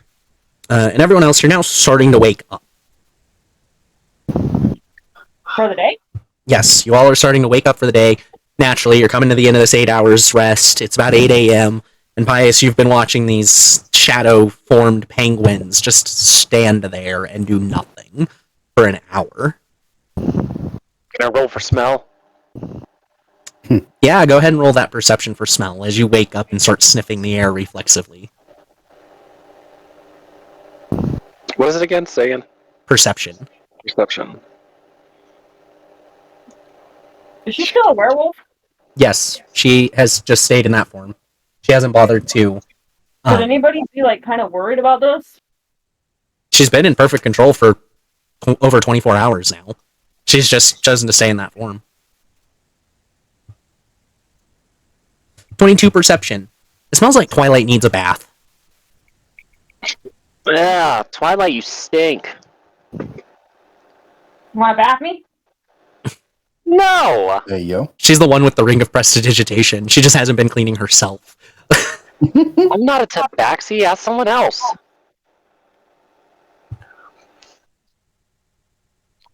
Hey, Hermit! You want to come over here and give me a bath? I'd rather not, actually. It's a little odd. I've known you since you were really small. Like, you're practically a daughter. I'd rather not touch your adult female body. Yeah, I was just wondering. And Pius, you can hear the sounds of conversation beginning in the instant fortress. Okay, I'd like to contact them with the sending magic. Go for it. Good morning, everyone. Your attention, please. Penguins. Penguins? That's the end of the message. Penguins? Captain, how do you react? You're sitting there groggy, just waking up, and now you have been told penguins. Captain Flowers, he's only, down to his shorts because he was sleeping. He grabs Mama Me and he just runs out the door. It's all of you see, Captain, in nothing but his shorts. Just run out the door with Mama and Mia. And all you hear is, Penguin! I knew that was going to happen. Can we reply telepathically? Yes. Rat sends a reply to Pius. Oh, now you've done it. No, seriously, there's penguins outside of the fortress. Running to the door. Second use of the sending stones. Tempest is now rushing out.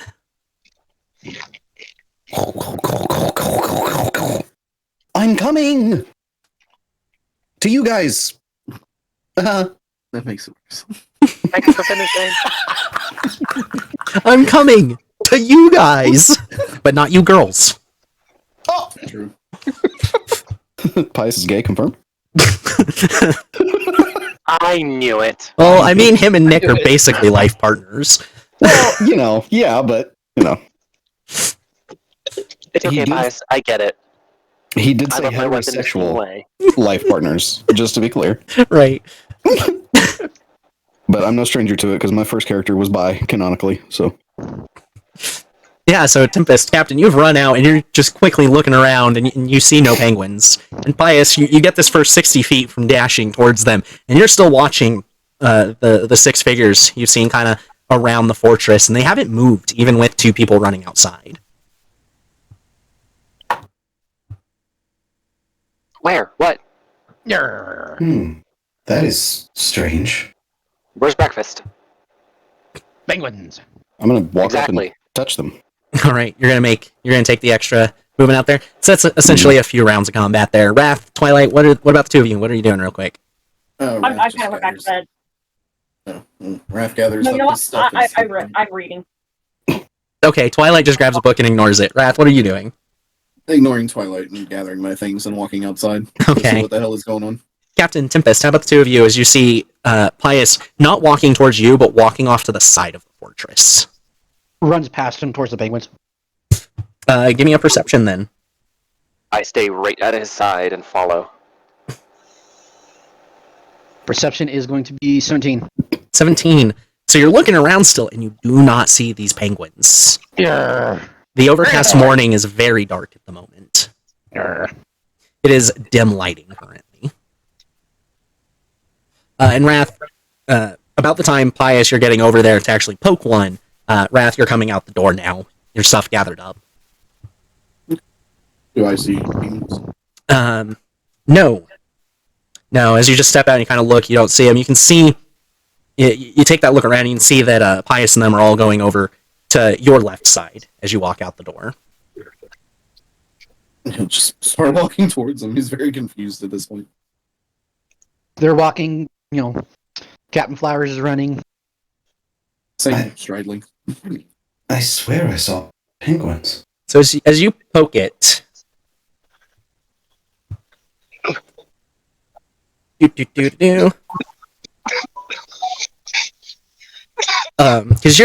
you've spotted them and you're focused on this one as you go to poke it. Its head turns and it looks like it tries to peck at you, but it just kind of like misses and doesn't make contact.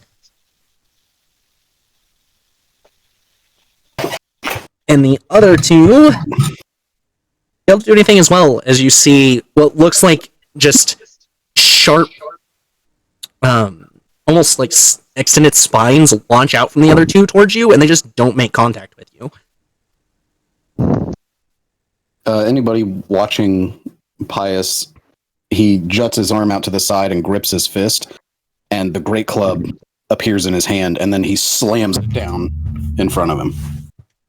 I trying jump to hit the away then. penguins. Roll to hit. So each one of them is about like 10 feet apart, kind of around the edge, the perimeter of it. And you're poking the one kind of at the front of those three. And they're all about 15 feet back from the wall. That's a 29 to hit. That hits. I would fucking hope so.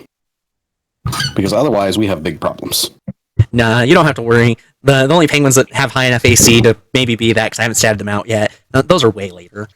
Uh-huh. What's the damage we're looking at? 16. 16. Pretty solid. Yes, it is. And as his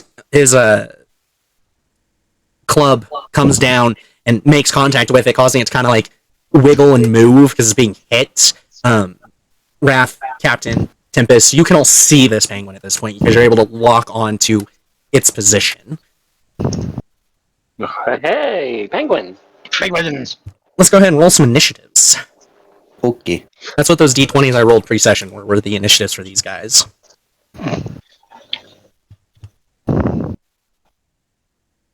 Oh, 21. What about me? You roll initiative as well. I just got a 10. Captain, you said 24?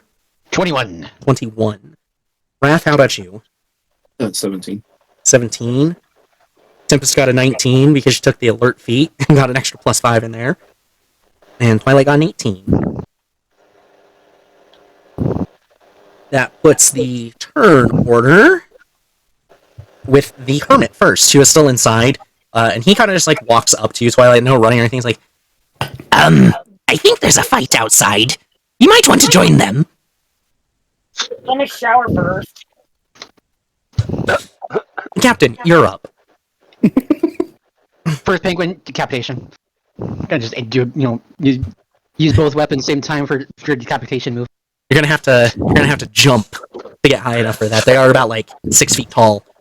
That's fine. Jump. Gunfire's act like a little Wolverine.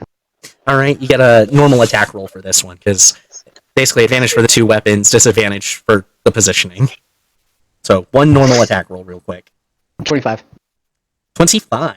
That successfully hits. Go ahead and roll an automatic crit. So Yeah. that's 12 plus 2d6 plus your strength mod. Yes. That is going to be. I can't stat up my head. Okay, I'm gonna have to roll this over here.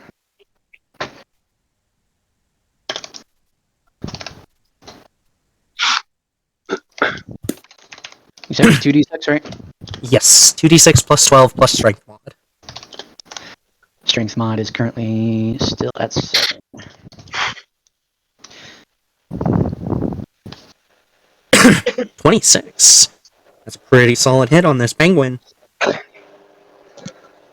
Right at the neckline. So your hatchets, your axes, they go through, and you can feel some amount of resistance, but it's almost like these penguins aren't even really there. But you do all hear, in response to this attack, you hear it letting out a loud squaw. What in the nine hells? These are called shadow penguins. Swear They to are God. incorporeal. I'm gonna die. No, your magic weapon hurt them. Full damage.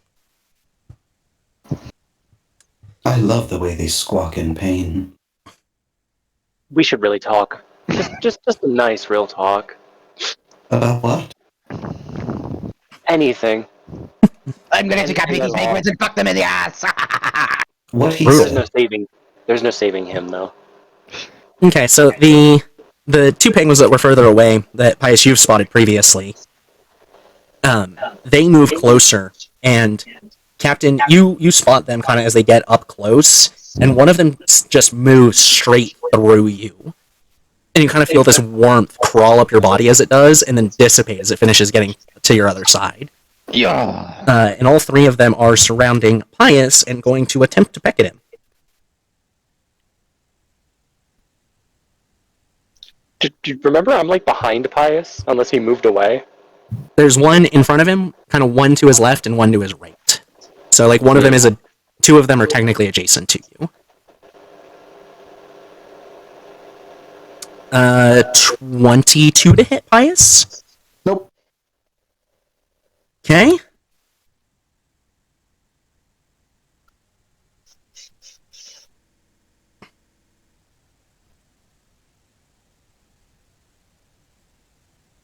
And 25 hits Tempest AC. 25?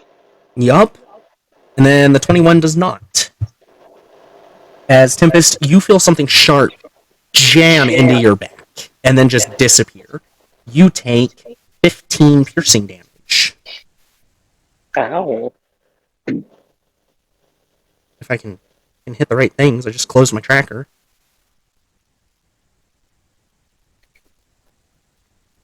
Come on, tracker.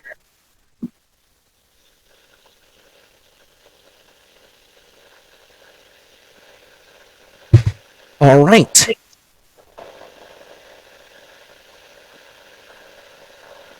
And Tempest, that makes it your turn.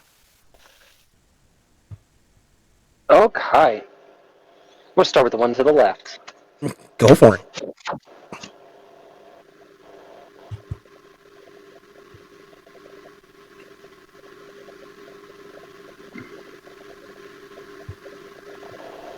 $18 hits.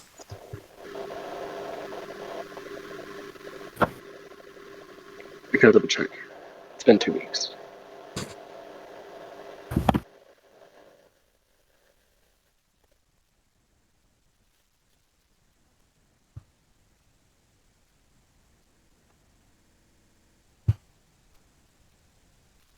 That's 13 damage.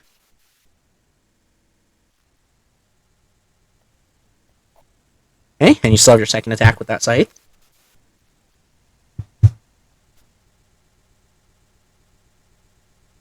Wow.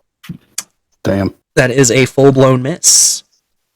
As you kind of, when you take the first swing and then you manage to catch the ground as you try to turn it and come back up, and it keeps you from actually being able to make the swing at all. Do I have a plot point? Can I use that to fix that? Yeah, absolutely. You could turn that into you just hit it, you crit it. Yeah. Let's not embarrass myself.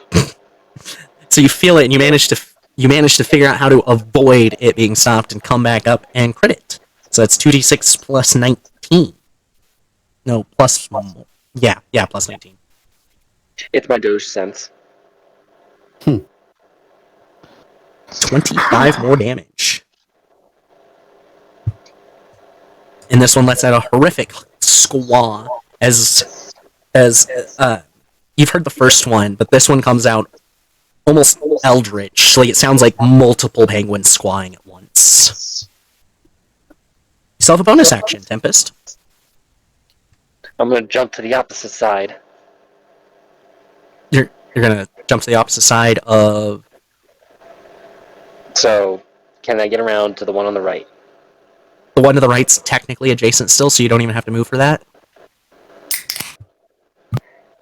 But positioning would do advantage, right? Yes, you could choose to move. It would provoke an opportunity attack, but yes. We'll risk it.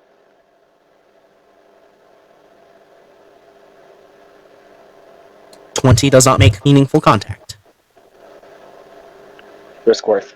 Okay, going for that strike with him. Alright, I'm presuming with your claws. C.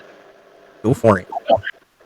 Okay, so with that position, what is it? It's advantage. Yes, 3d20. Since you're using that dex-based stuff. 3d20. Double check. Wait, straight up? Oh my god, that's even more dangerous. How are my hands scarier than my scythe? Because they have a +3 currently, and your scythe only has a +2. So you got a 28 on the best one, that's a hit. Nice. Now 2d4 plus 1d10 plus... What is that, 8? Yeah.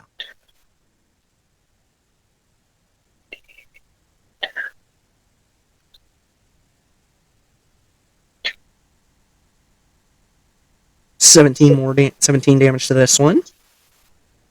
And if you want to spend a key point, you can make another one of those attacks. Yep. Another 3d20? Yep. Forgot the roll.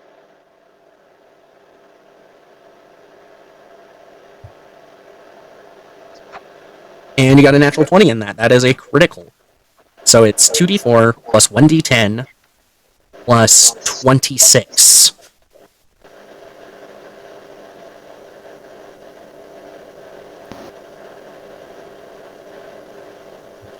$39 more damage. Dear Lord.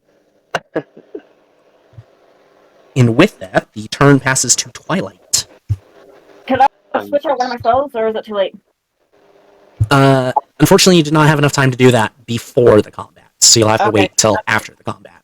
That's fine. I guess I just kind of meander out, going, "What the?" Here. I guess I see the penguins, right? When you first come out and you're kind of looking over there, you don't actually spot the penguins. You just, on initial, see Twilight swinging her scythe and then her claws. Tempest. Yeah, Tempest. swinging my claws? No, Tempest, sorry. Let's say, since when did I get talking claws? That's kind of cool. No, you're an angel, not an animal. Which is weird to say because you're the druid. And so I guess I'll just kind of run over there. Alright, you get over there. You get more or less over there. And Ren, your turn. You've been able to spot these penguins since you were watching from before they moved and all that. Okay, and there are 3 of them, is that correct? Correct. And they're kind of like surrounding Pius.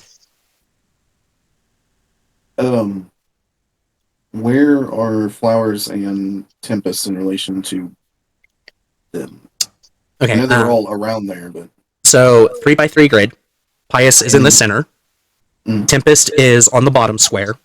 Okay. And Captain is in the square to the left.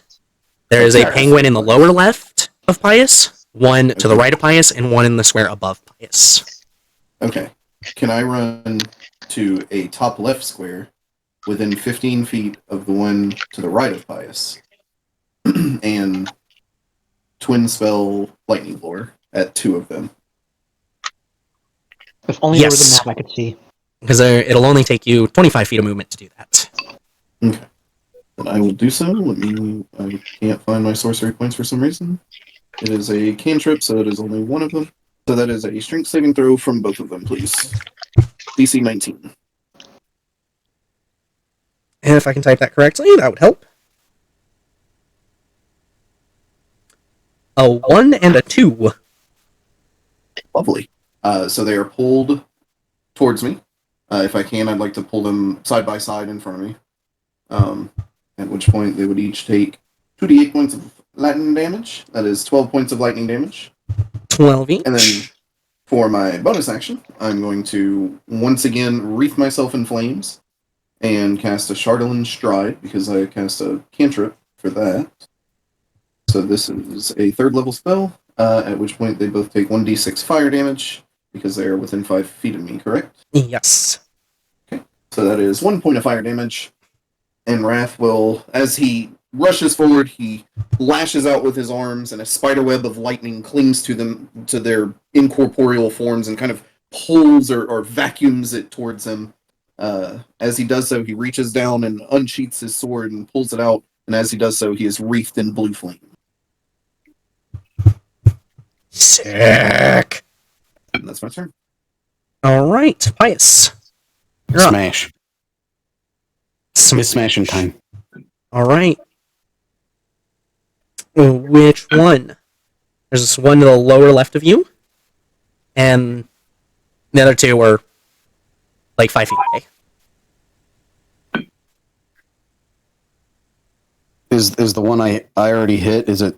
It got Still pulled in towards Wrath, so it's like 5 feet away, in front of you still though, Okay, yeah, I'm gonna hit that one. because you have reach, don't you? No, but I will walk up to it. Okay. That other one will get an. Actually, no. It already got its opportunity attack. Never mind. Okay. I'm rolling 2d20s because I can attack twice now. If that's okay. Go for it. That's a 19 and a 22 to hit. 19 and a 22 both hit. Okay.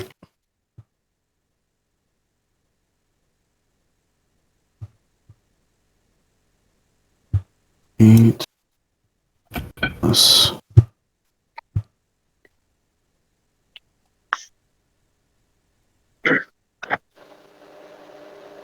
18. Yeah, that's right.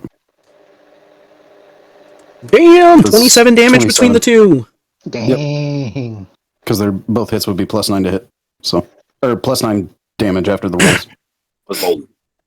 So you notice, as all of you have been beating on this, because this one's been hit by a bunch of you, it's starting to look like you can see all the outlines and features of a penguin in its on its body. It still seems to be made of shadow, but it looks more like a black penguin than just a massive shadow.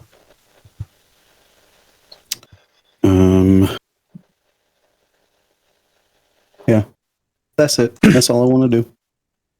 Back to the top of the turn order. The hermit now comes running out of the ow, sorry. The hermit comes running out the front, and what spell is it? Come on, hermit. Do do do do.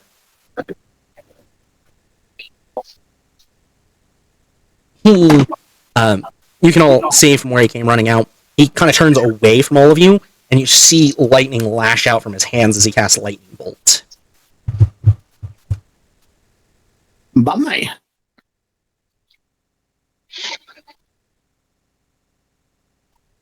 Did you manage to hit any of them?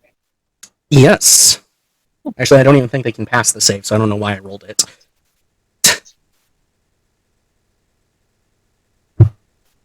And he hits that sucker for 32 damage. Dang.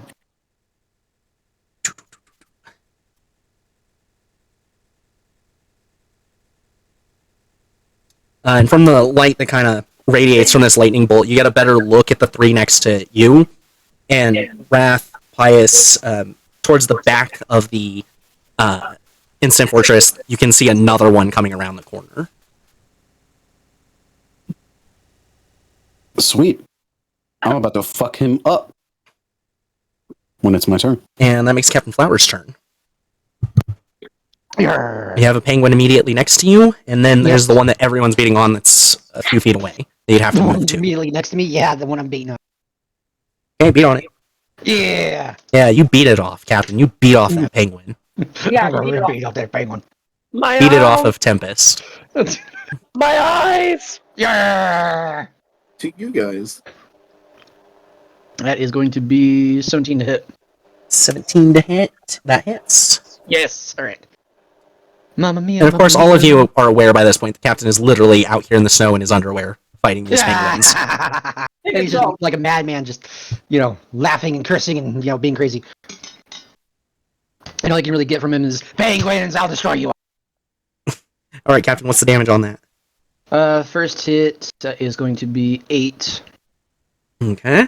and then second hit will be 12. Shouldn't be, because the second hit doesn't have your modifier. Oh, Only a +3. +3. So why did I suddenly make this huge screen? That is going to be.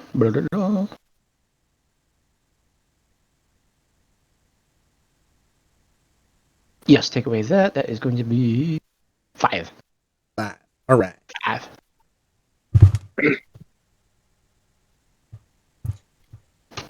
So 5 and 8 for 13 damage then. All right. And that other penguin that you all saw coming up from the backside finishes making it over towards you, Wrath. And now you have 3 kind of surrounding you, and they are all attempting to peck at you. Okay.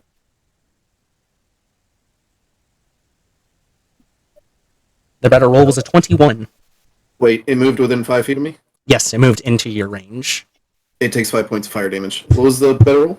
The better roll was 21. It misses. I figured. So, those 3 penguins are trying to peck at you, and you dodge, block, they miss, however. They don't seem especially coordinated. And then the one that's next to you, Captain, will attempt to peck you. With a natural 7, it pecks downward, but doesn't get low enough to hit you.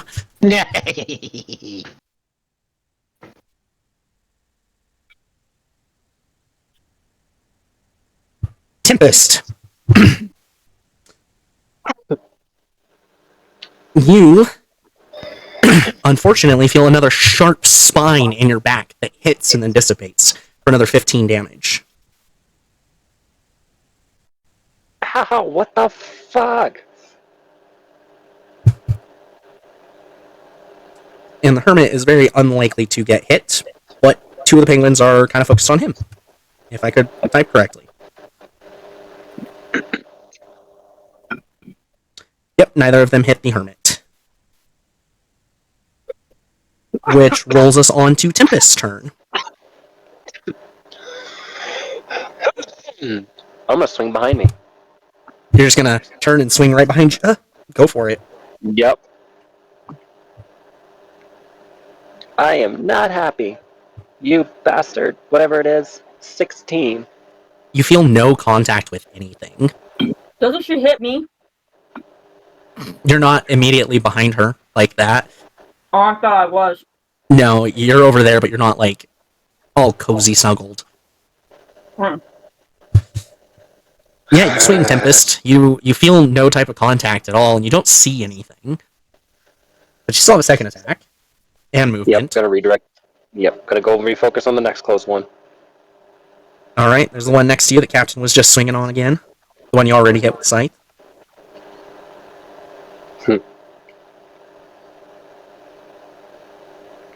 That is a hit. Roll the damage.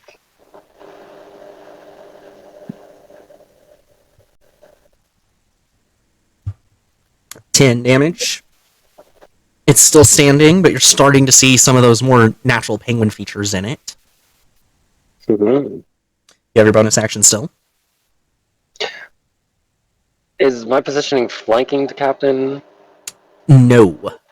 Actually, it should be, because you had to move over again, so you probably would have been moved into flanking. Mm-hmm. Does that change anything in the first roll? Just roll a 3d20 for now. Just 3d20 plus. It's the unarmed. It's your claw. 24 is a hit, so roll the d4 plus d10 plus 8.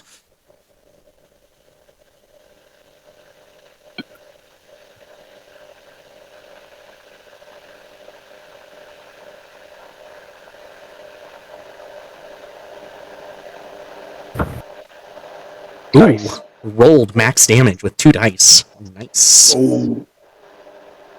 Alright. Go ahead and roll 2 more d20 to see if that first attack turns in... Actually, yeah, 2 more d20.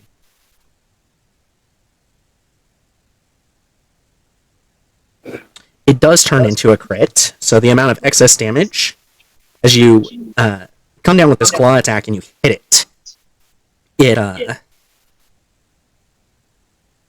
just... Sorry, my brain just shut down. Let it reboot. As you bring your claw down on it for this last attack, and you feel it going through this, almost like moving your hand through water, suddenly you feel it become solid, and you just grip a piece of muscle and tear it straight out of its body. And Captain, this was the one right next to you, and you see it actually collapse, and it no longer looks like it's made of shadow, just the body of a giant black penguin. Yarr. With a hole in it. With a hole in it. That penguin. I need It's more. a bit rubbery. It's a bit rubbery. I've had better. Aye. Alright, Twilight, that makes it your turn. Where are they all at? So about like 15 feet away from you, the ones that you're aware of at this point are all over by Wrath. I kind of nonchalantly go over Wrath. I turn into an octopus and I grab all of them. You try to grab all of them? Yep. Roll in athletics. Uh-oh. What would their Uh-oh. bonus be? Good. You guys still there? Yes. Okay. Sorry, my computer was about ready to die. That's not good. Better plug it in. I want to reroll. Okay. 1 point of lucky. There we go. Alright, you successfully grip all 3 of them. Come on, flowers! Yarr. And that would make it Wrath's turn. All 3 of these penguins that were around you are currently constricted in giant tentacles. Okay. How many are within 30 feet? Aren't there 2 other ones near the hermit? And I apologize, my volume probably changed. I'm having connection issues right now with my internet, so I'm having to use my phone.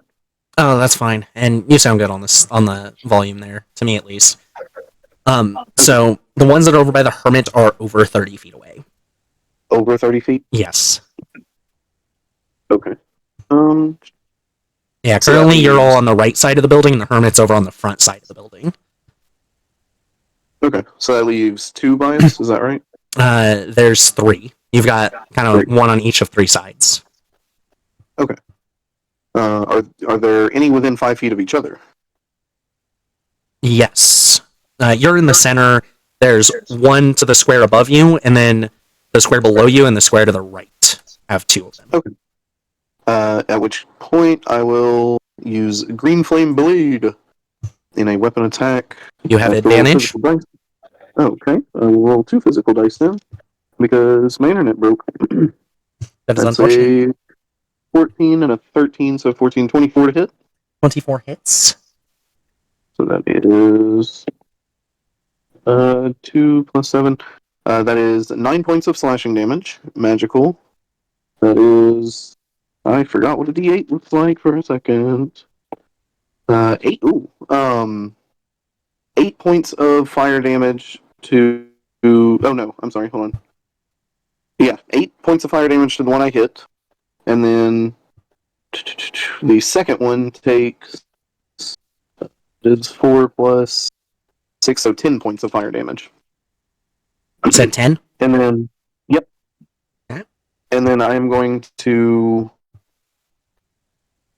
walk in a circle around them, taunting them almost as I circle. Because of a Charlatan stride, I have 50 feet of movement. And because I am re-entering their space and it is a new turn, they all take fire damage again. Yeah. So that is 4 points of fire damage from that. Alright. So, with the initial slash, as you cut into that penguin and the flames leap out from your blade, and this one finishes taking its physical form, kind of crumpling in on itself as the fire leaps to the other one. And you circle around the other 2, and they both take this fire damage. And the one that was to your lower right, that one, it's still standing and conscious, but it is pretty much just a normal-looking giant black penguin at this point. Gotcha. And that was my action, my movement. I don't think I have a bonus action. I think Green Flame Blade takes your... Nope. No? Oh, no, never mind. I forgot how Green Flame Blade worked for a moment. I'm dumb. Yeah, it's an action. Nope, that's all I got. Okay, Pius, you're up. I'm gonna move into range where I can see one of them, and So currently, you can see the 2 that are over by the hermit, and you're about 10 feet away from another one of the penguins next to Wrath. Okay, yeah, I'll swing on that one then. The one that's closest. Okay. Walk up to. Hey, we're back. Sorry. Yeah, internet's back. 21 hits, and so does a 19. And a 19. Okay. Let's go.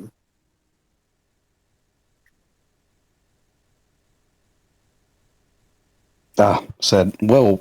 Okay, so the first one would have been 10, and that would cause that one to crumple. So you can move over and hit the other still for an additional 16. Okay. Yeah, that works. I should have plenty of movement speed. Oh yeah, it's only another 10 feet. Yeah. Perfect. So only one of those 3 penguins that were around Wrath is still standing. It's the only penguin that's still standing on the right side of the building where you all are, that you can see. Not for long.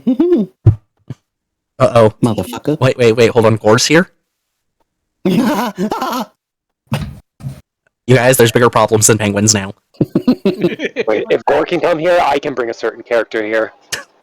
You just see a bunch of like purple portals open up like Doctor Strange style, and people just start piling out. There's not going to be any world left.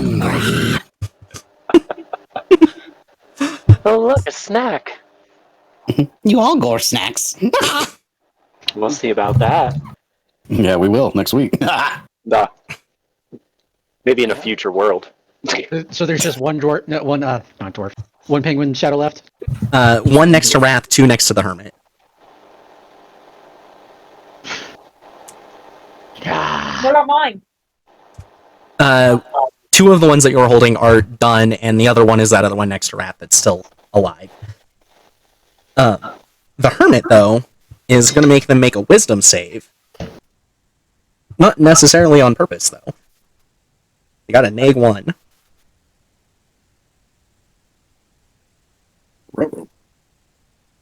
They got an 18. I don't know why I'm rolling. They can't pass his DC. Vicious Mockery is a D6.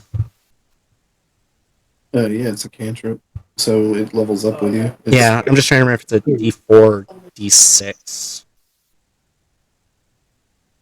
It is D4.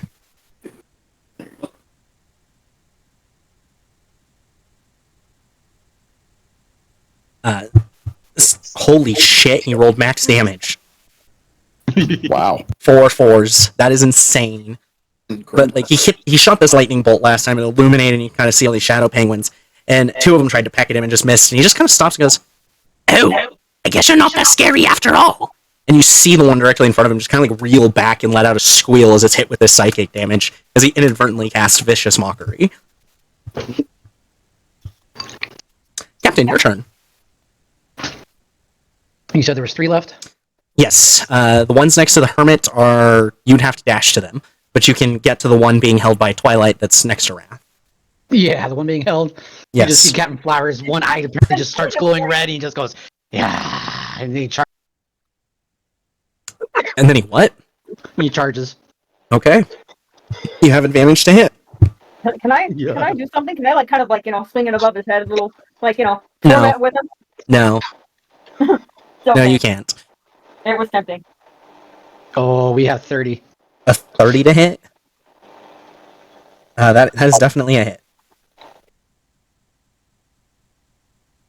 So this one, okay, 13 for the first hit, and then max damage on the second.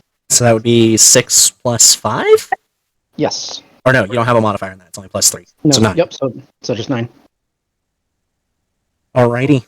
Slash into it a couple times, nice and clean and good, and it's squawking, it's held, it's trying to struggle and fight, but it is currently failing at least. Scream for me! Now that it's back to its turn, though, it is going to try to break free.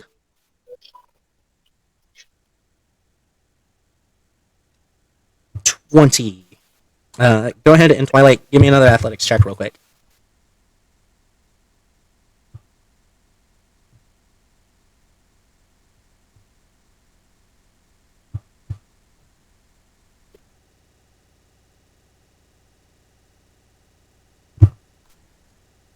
Are you using a point of lucky? What was that?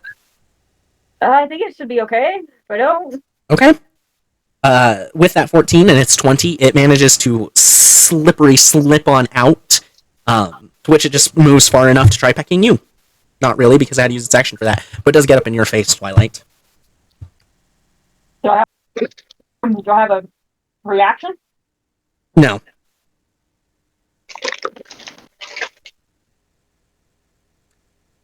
All right. Get some numbers real quick.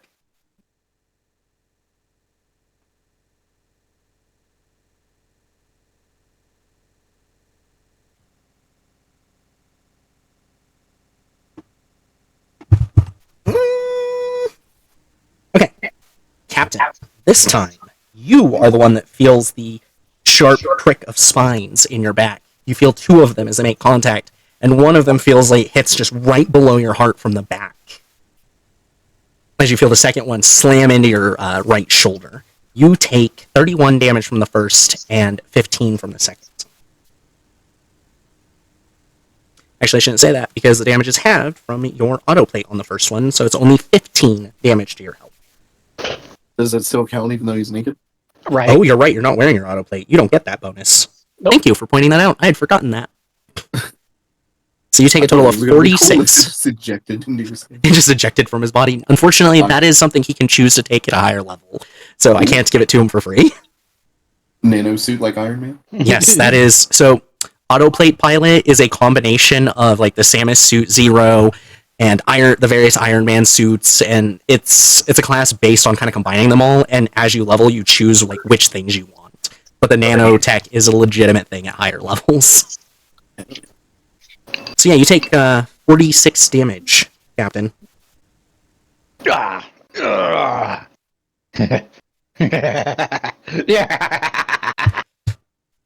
Penguin. And Tempest, you're still a little behind him, and you can see that there's these two large holes in his back, and there's just blood coming down from them at the moment, because they hit him so hard. Don't push yourself, Captain.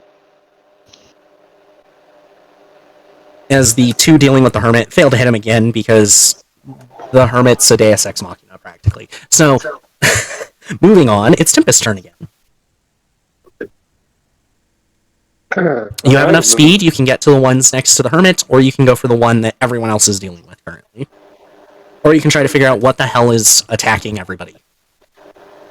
Well, you and Captain so far.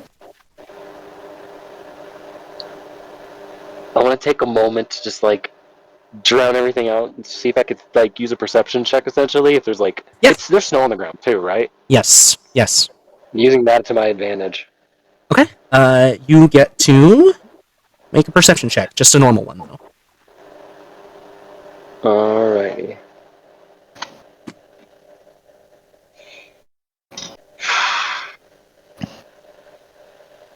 Oof. There's never a time to get it good. It's now. So you're looking around, and you're really trying to focus, and you're looking at where there could be footprints, and you notice that over towards where Pius was resting for the night, not all the way over there, but about 80 feet that direction, you see a much larger shadow penguin. This one stands about 18 feet tall. I am going to lunge at this one. Alright, so you can use your bonus action for Boots of Speed to get over there, since you already used your action to perceive. Yes. But yes, you are able to get to it then with your movement. And the rest of you just notice Tempest turn, scan the area, and then just bolt back towards where Pius was resting for the night. Twilight, your turn. You still have one that's in your grasp and alive. I'm grasping it. Yes, you are grasping it, but what do you do? Oh, I thought it got out of my grasp. Oh, it did, never mind. God, I'm getting tired. We're hitting the end of session. So, yes, roll your athletics check to try grabbing it again.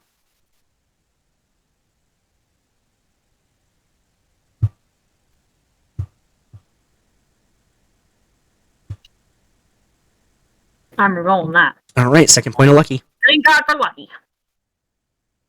Lucky. One of the most OP feats. You still fail to grab it again. It manages to kind of duck and weave out of your ability to grasp it. Wrath, your turn. There's one still next to me. I saw Tempest bolt off. How far away is the Hermit with the two on him? Because of how you move, they're about 40 feet away currently. The Hermit's about 40 feet away. Okay.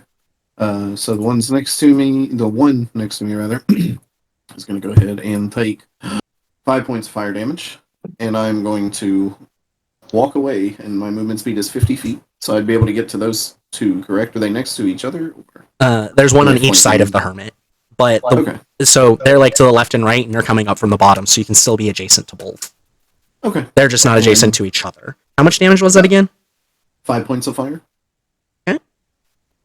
And It does try to peck at you and just fails miserably as it's trying to dodge Twilight's tentacles. My movement does not provoke opportunity attacks while I have a Charlatan stride up. Oh yeah. Well, then it doesn't matter anyways. So, but I get over, and I'm just going to take an attack with my sword. Ew, that's only a 13 to hit. Let me just double check the AC. Yep, that is a miss. Okay. Do you want me to roll another fire damage for these since they're in a different area, or use the same fire? We'll just use the same fire since it's all the same movement. Okay. And that is my turn. Alright. That would make it Pius's turn.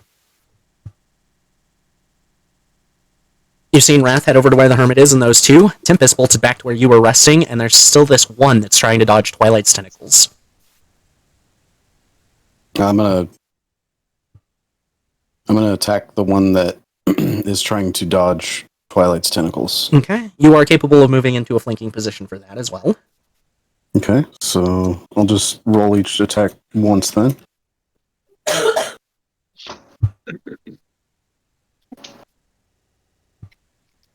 With advantage. That 28 hits. 28. And then the next one.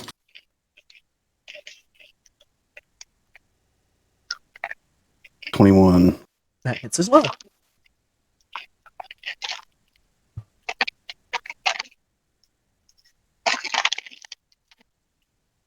$31 damage total. So you slam into it. You slam into it again, and this thing's kind of just looking at you and just as it's like wheezing, and you can tell it's just barely holding on to life at this point. It's okay. It will all be over soon, my friend. Alright, so have a bonus action and move if you have anything you can or want to do with them. Nope. Back to the top, it is the Hermit. Who's just gonna attempt another vicious mockery. And he will just quite simply kind of like laugh at them and point, the same one he did it to before. Oh, you're all fluff. Just a big old teddy bear, aren't you? And it fails. For 8 damage this time. Let's go. Making it Captain's turn. Same thing. Wrath has gone over to the Hermit and those two. Tempest just bolted out to where Pius was resting, and there's still one near you that's trying to avoid Twilight that Pius just smacked the crap out of. Yeah, the penguin's gonna be dying that just got... Okay, roll to hit. Do-do-do-do. So does Raph have the penguin in his It's gonna hand? be 31. 31 to hit. That hits and takes it down. Does Wrath have a penguin in hand? Yeah, so I thought that Raph grabbed the penguin and he was like kind of holding it by its throat. No. No one was holding No. a penguin by the throat at all. Okay. Wrath also moved over to the Hermit. Pius and Captain just took down the one you were trying to grab. Sorry, I thought it was... Sorry. You're the only one that's trying to grab the penguins. Oh, okay. Captain finishes taking that one down. You still have 25 feet of movement if you want to get closer to the other penguins.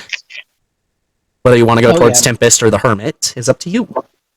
The Hermit. Alright, you're still about 15 feet away then. Alright.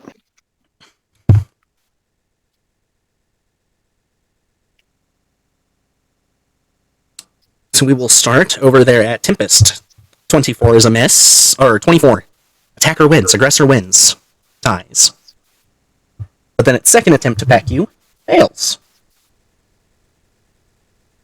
You take 17 psychic damage. Or, hold on. Nope. Read that wrong. 10 psychic damage. Okay. As its beak kind of pecks into you, but you don't feel the physical reaction, and instead your mind reels from it.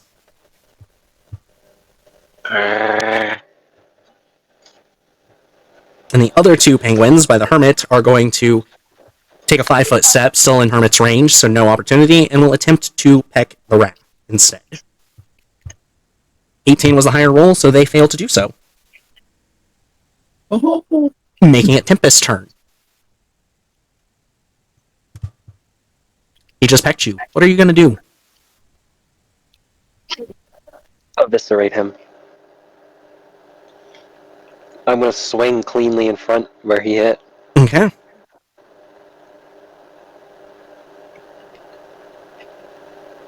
That's a hit. 20.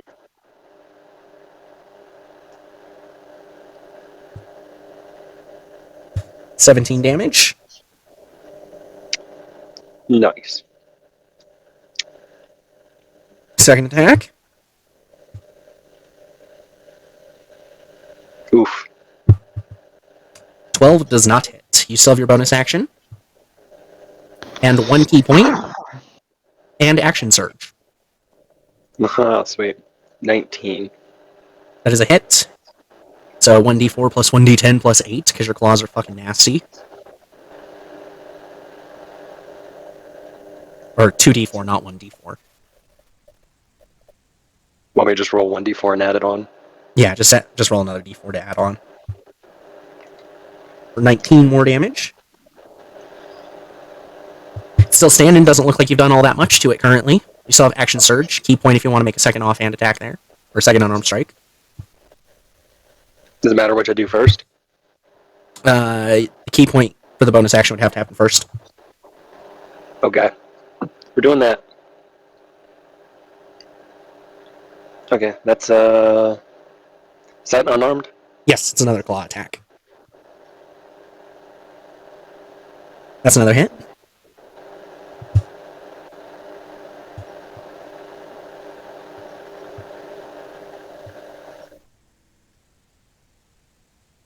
Add another d4. Oh, right. For the 15 damage. Now you can take the action surge for 2 more scythe attacks. Together? Yeah, just roll them at the same time. They both hit, so go ahead and roll 4d6 plus 16.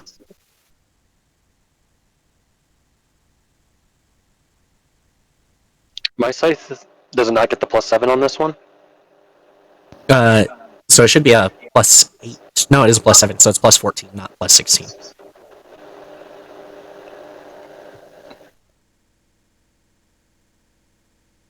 $32 more damage. And he is starting to look really not good as you lay into him very rapidly. Like a ferocious beast. And with everyone else having just finished dealing with that penguin, you've all at least turned around and you see Tempest just slash, tear, slash, and you're starting to see the penguin take a more penguin-like form as she just starts to brutally eviscerate it. Yes. Oh, I'm taking all the fun, guys. Which, do see you inside Pius' head, it probably reminds you a bit of Gore, actually. Big, furry, animalistic thing just tearing into an enemy. What is it? I've got an idea. With Tempest turned on, that does make it Twilight's, though. I got another animal wild tip. I'm gonna turn into a. You know what? Tempest seems to be having so much fun. I think I'll just kind of hold my turn. Okay, you'll just hold your turn? Yeah. Is there anything specific you're holding for, or just holding it to see if there's a good place to jump in? Just to see if there's a good place to jump in. Okay. Wrath, your turn. You got a penguin to your left, penguin to your right. Oh, we still got penguins? Yes, they're over with the hermit and Wrath. Oh, I didn't know. Okay. So after Wrath's turn, Twilight will take a turn. If that's okay. Yep. Okay. I'm going to use 2 sorcery points to quicken a spell. I shall quicken the lightning lore spell, and I'm going to take a step back. And as I flourish forward, twisting to my left, the flames kind of start to engulf me again. And I'm going to try and pull him next to his friend. All right. So, strength saving throw. Sorry. 11. 11. So he takes 3 points of lightning damage. They both take 3 points of fire damage, and then I'm going to use my action to use Green Flame Blade. All right. That's Are you swinging the weapon on the one that looks more injured? Because one of them is Yes. clearly more damage than the other. Yes, I will do that. That's only a 16 to hit. Aggressor wins. Okay. So that is 9 points of slashing, 3 points of fire on the one that I targeted, Okay. and then the other one takes plus 6, 10 points of fire. If I can type correctly, that would help. There we go. Alrighty then. And end your turn there? Yep. Twilight, it's your turn as you kind of were holding back for a moment, then pretty immediately noticed, oh shit, they're still fighting over there. Yeah, I'm gonna turn into a jaguar and wait, I can do that. I can change into my jaguar and then get over there, get my running speed, and just kind of at least get over there. At least get over there. Yeah, you have enough speed to get over there and still make an attack. I just need to pull up stats for that, so I know what the damage is. Just roll a d20 at the moment. I thought I already used my action though. No. Shape is Wild Shape's a bonus action for you, Oh, because you're a Circle of the Moon. that's fine. Well, 1d20 plus. For the moment, just a d20.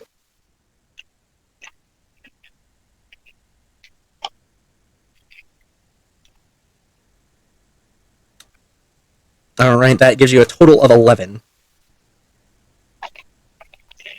And you still have one last point of lucky. I do. Yes, you've only used 2. What is it? Plus what? 5.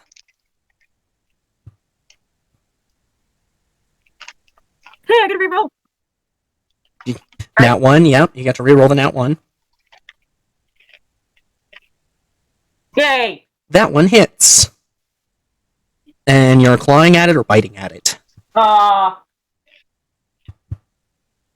Fighting. Okay, that is 1d6 plus 2. 1d6 plus 2. Yep. 5.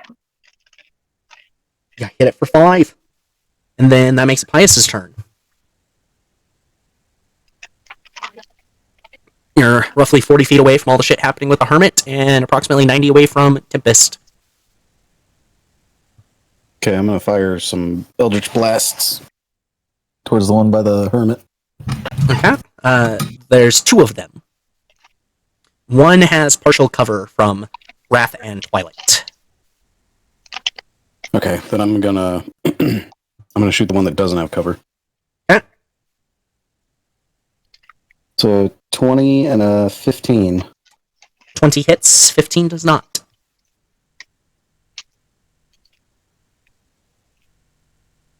What is my...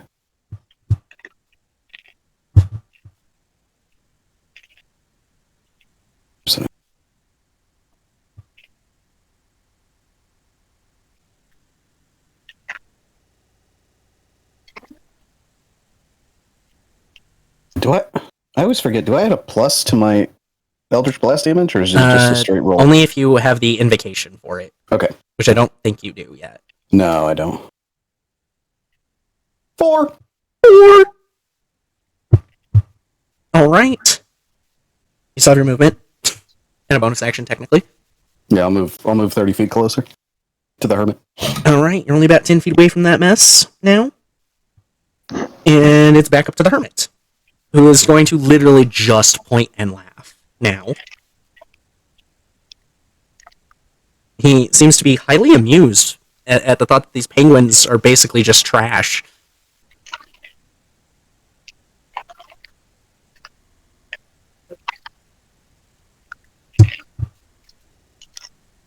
Deals 12 more psychic to it. And that rolls the turn to Captain Flowers. Have enough movement to finish getting in range. Yes, I do. There's one that's been hit a bunch, and there's one that's been hit less. The one that's been hit less is the one that Pius just smacked with the Eldritch Blast. That's my target. Okay. And that is going to be 26 to hit That's a hit. for 12 damage. And then max damage on the second hit. That's another 9. Alright. It's still standing, but both of them are starting to look a bit more like regular penguins. Regular giant black penguins. Yeah. The two of them are, without advantage, going for the hermit again. They are not happy with his laughter and taunting, and they both fail.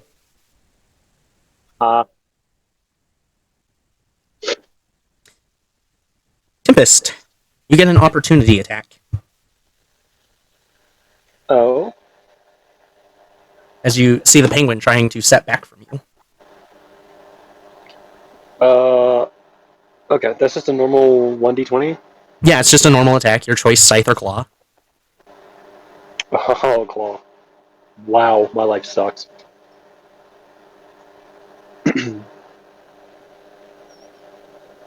Yep, you miss it, and as you see it set back from you about 10 feet, it just disappears from your sight completely. Oh, come on.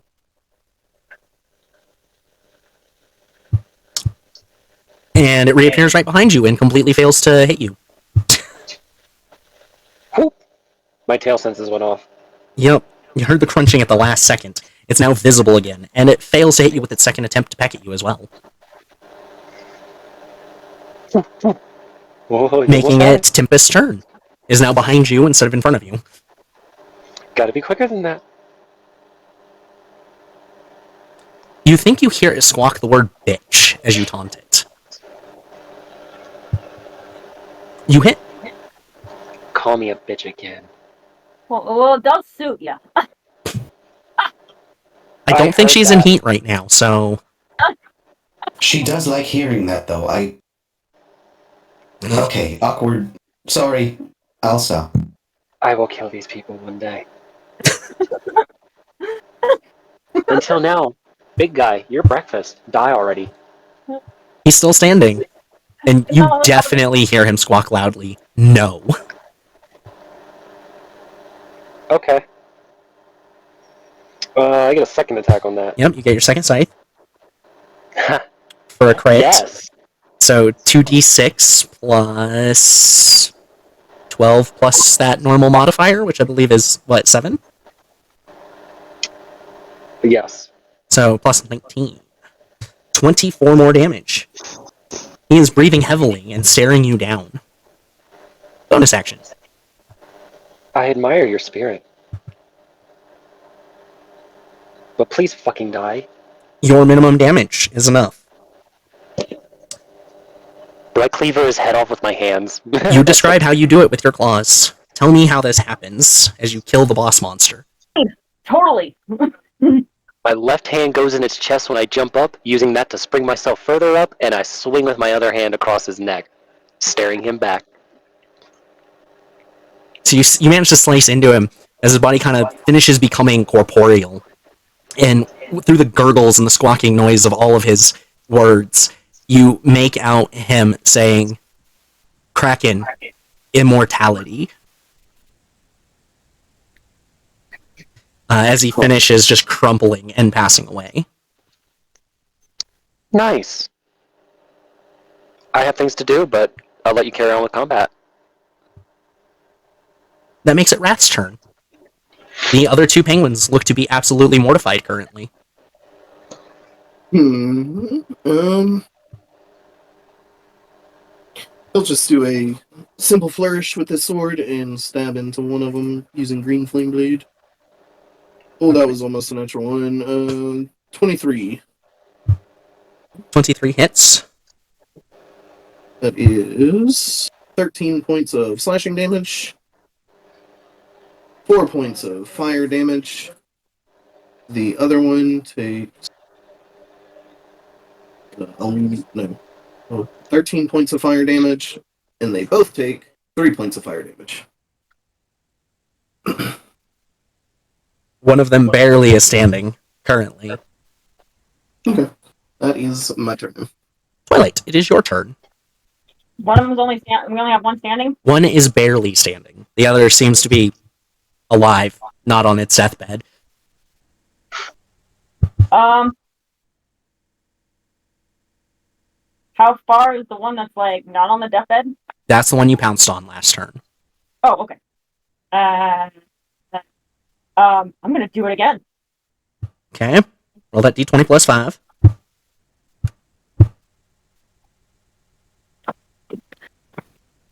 Can I cast confusion on it while I'm in my form? You are unable to speak the words required to cast it. You know what? I'll get out of my form and I'll cast confusion on it. It literally cannot pass the save because its highest number is a 19 and your save is 20. It fails. That is your action. So you can still move.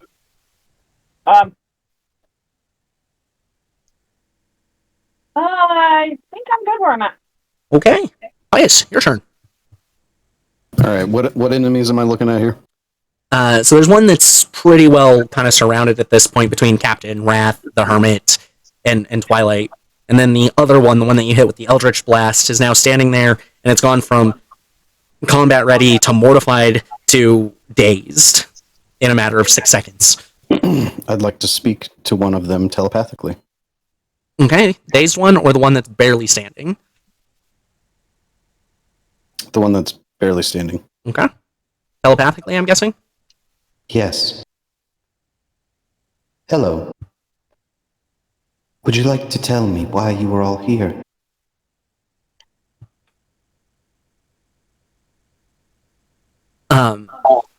It almost reflexively in thought here. You catch it, it starts with Blackbeak, and then it catches itself before it can really say anything extra. Oh. How telling. Was Blackbeak the one that my friend just mauled to death? Past the 6 seconds for the speaking. You do still have an action if you want to do it alongside that, though. No. Okay. I'll wait. It is the Hermit's turn, and he's just gonna kind of do nothing because there's so much coverage here, and he's past his amusement at these penguins. So, Captain, your turn. They're essentially all dead, right? There's one nearly dead. The other one's taking a pretty big hit, but he's not, on his deathbed. One not quite on his deathbed. How close? You take an opportunity attack to get around it to a spot you can actually hit it. You take an opportunity attack from the one on its deathbed. Okay. But you can maneuver around everyone to get to a place to hit the other one. Alrighty, I'll do that. It fails to peck at you as you maneuver around. Step on it as I do. So then we'll attack the other one for 22. 22 hits. That is going to be max damage, alright. So that's 6 plus 6 plus 3? Yes. 15? 15. Okay. Oh, and Captain, just so you're aware of why your stuff went down, you finally hit the end of the Demon's Blood buff. Okay. That's why your stuff's plus 6s instead of plus 7s now. Gotcha. It's still standing after that hit, though. And then another hit for max damage as well. for another 9. And like the other one, it is not looking so great on its deathbed, completely dazed because confusion. And that makes it their turn, so we start with a D10.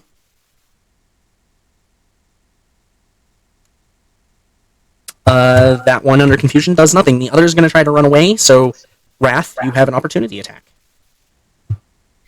Don't. Do natural 20 for 30. Yep. Yeah. You are going to destroy it as it has 3 health left. Wrath just stabs it in its center as it goes to move away. So it goes to move away, and you stab it, and you can feel it kind of go from being this thick, like almost liquid kind of consistency to being completely solid around your blade. And it lets out just a soft and very sad squaw. The other one's not moving, but then you hear what sounds like large bird-like creatures kind of flapping through the trees nearby. I was hoping there was more. There were, but now there's not, as they fly their asses away. There was 2 waves. That's a note for me, boss. That's a note for me, dead man, boss. Alright. That would make it Tempest's turn. There's one very dazed penguin completely surrounded by the entirety of the rest of your party. Nice. Yeah, I've stored the head. I've sent it away. Okay. I'm just dragging this thing back to the group, not even caring what they're doing. I'm just happy to have this giant haul that's really heavy. Alright. Right, it's your turn. I think that we should give the last one to Flowers. Just let Flowers take the kill on the last penguin. That's Twilight's suggestion. But it's all up to everybody else. I think it would be wise. Wrath, it is your turn. You get to make that decision for yourself. Oh, audio's missing it. Hello. What do you say? Hello. Okay. Twilight has Sorry. suggested leaving the last penguin to Captain for the kill. It is your turn, and you get to decide whether you do that or not. Yeah, Wrath just hearing that, he looks down or looks over at the penguin, does the whole quickly lash out his sword to the side to clear it of what would be blood if there is any, and then he shoots it, and you see the flames kind of die down around him. So when you lash out the blade, instead of typical blood that seems to, it's this incorporeal shadow that moves like blood. Pure black. Splashing across the snow. Stark contrast in color. Gotcha. But yeah, he'll just hold his... Alright, Twilight, I'm assuming you're going to hold as well. Actually, I'm gonna kind of toss it over. There you go. You're going to try to nudge it towards Captain. Yeah. Okay, Pius, are you going to just hold it off? Hold off too? Uh-oh. Yeah, you're just going to hold it. Okay.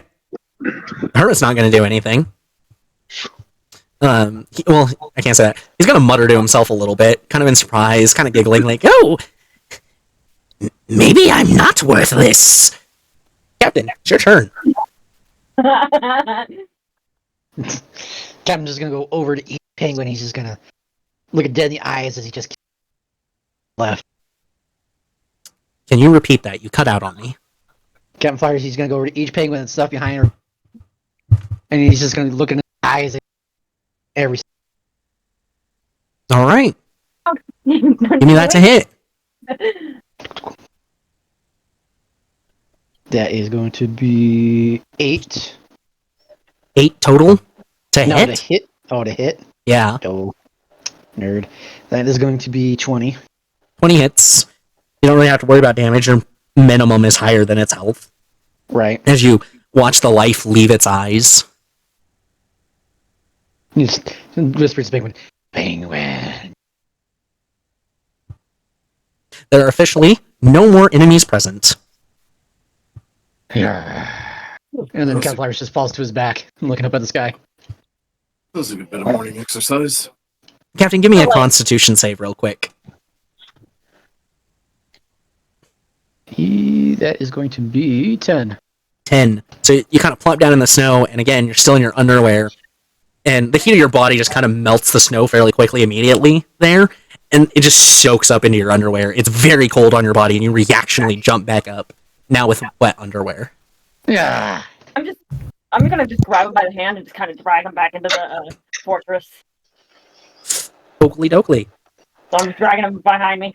That is where we will end session tonight, though.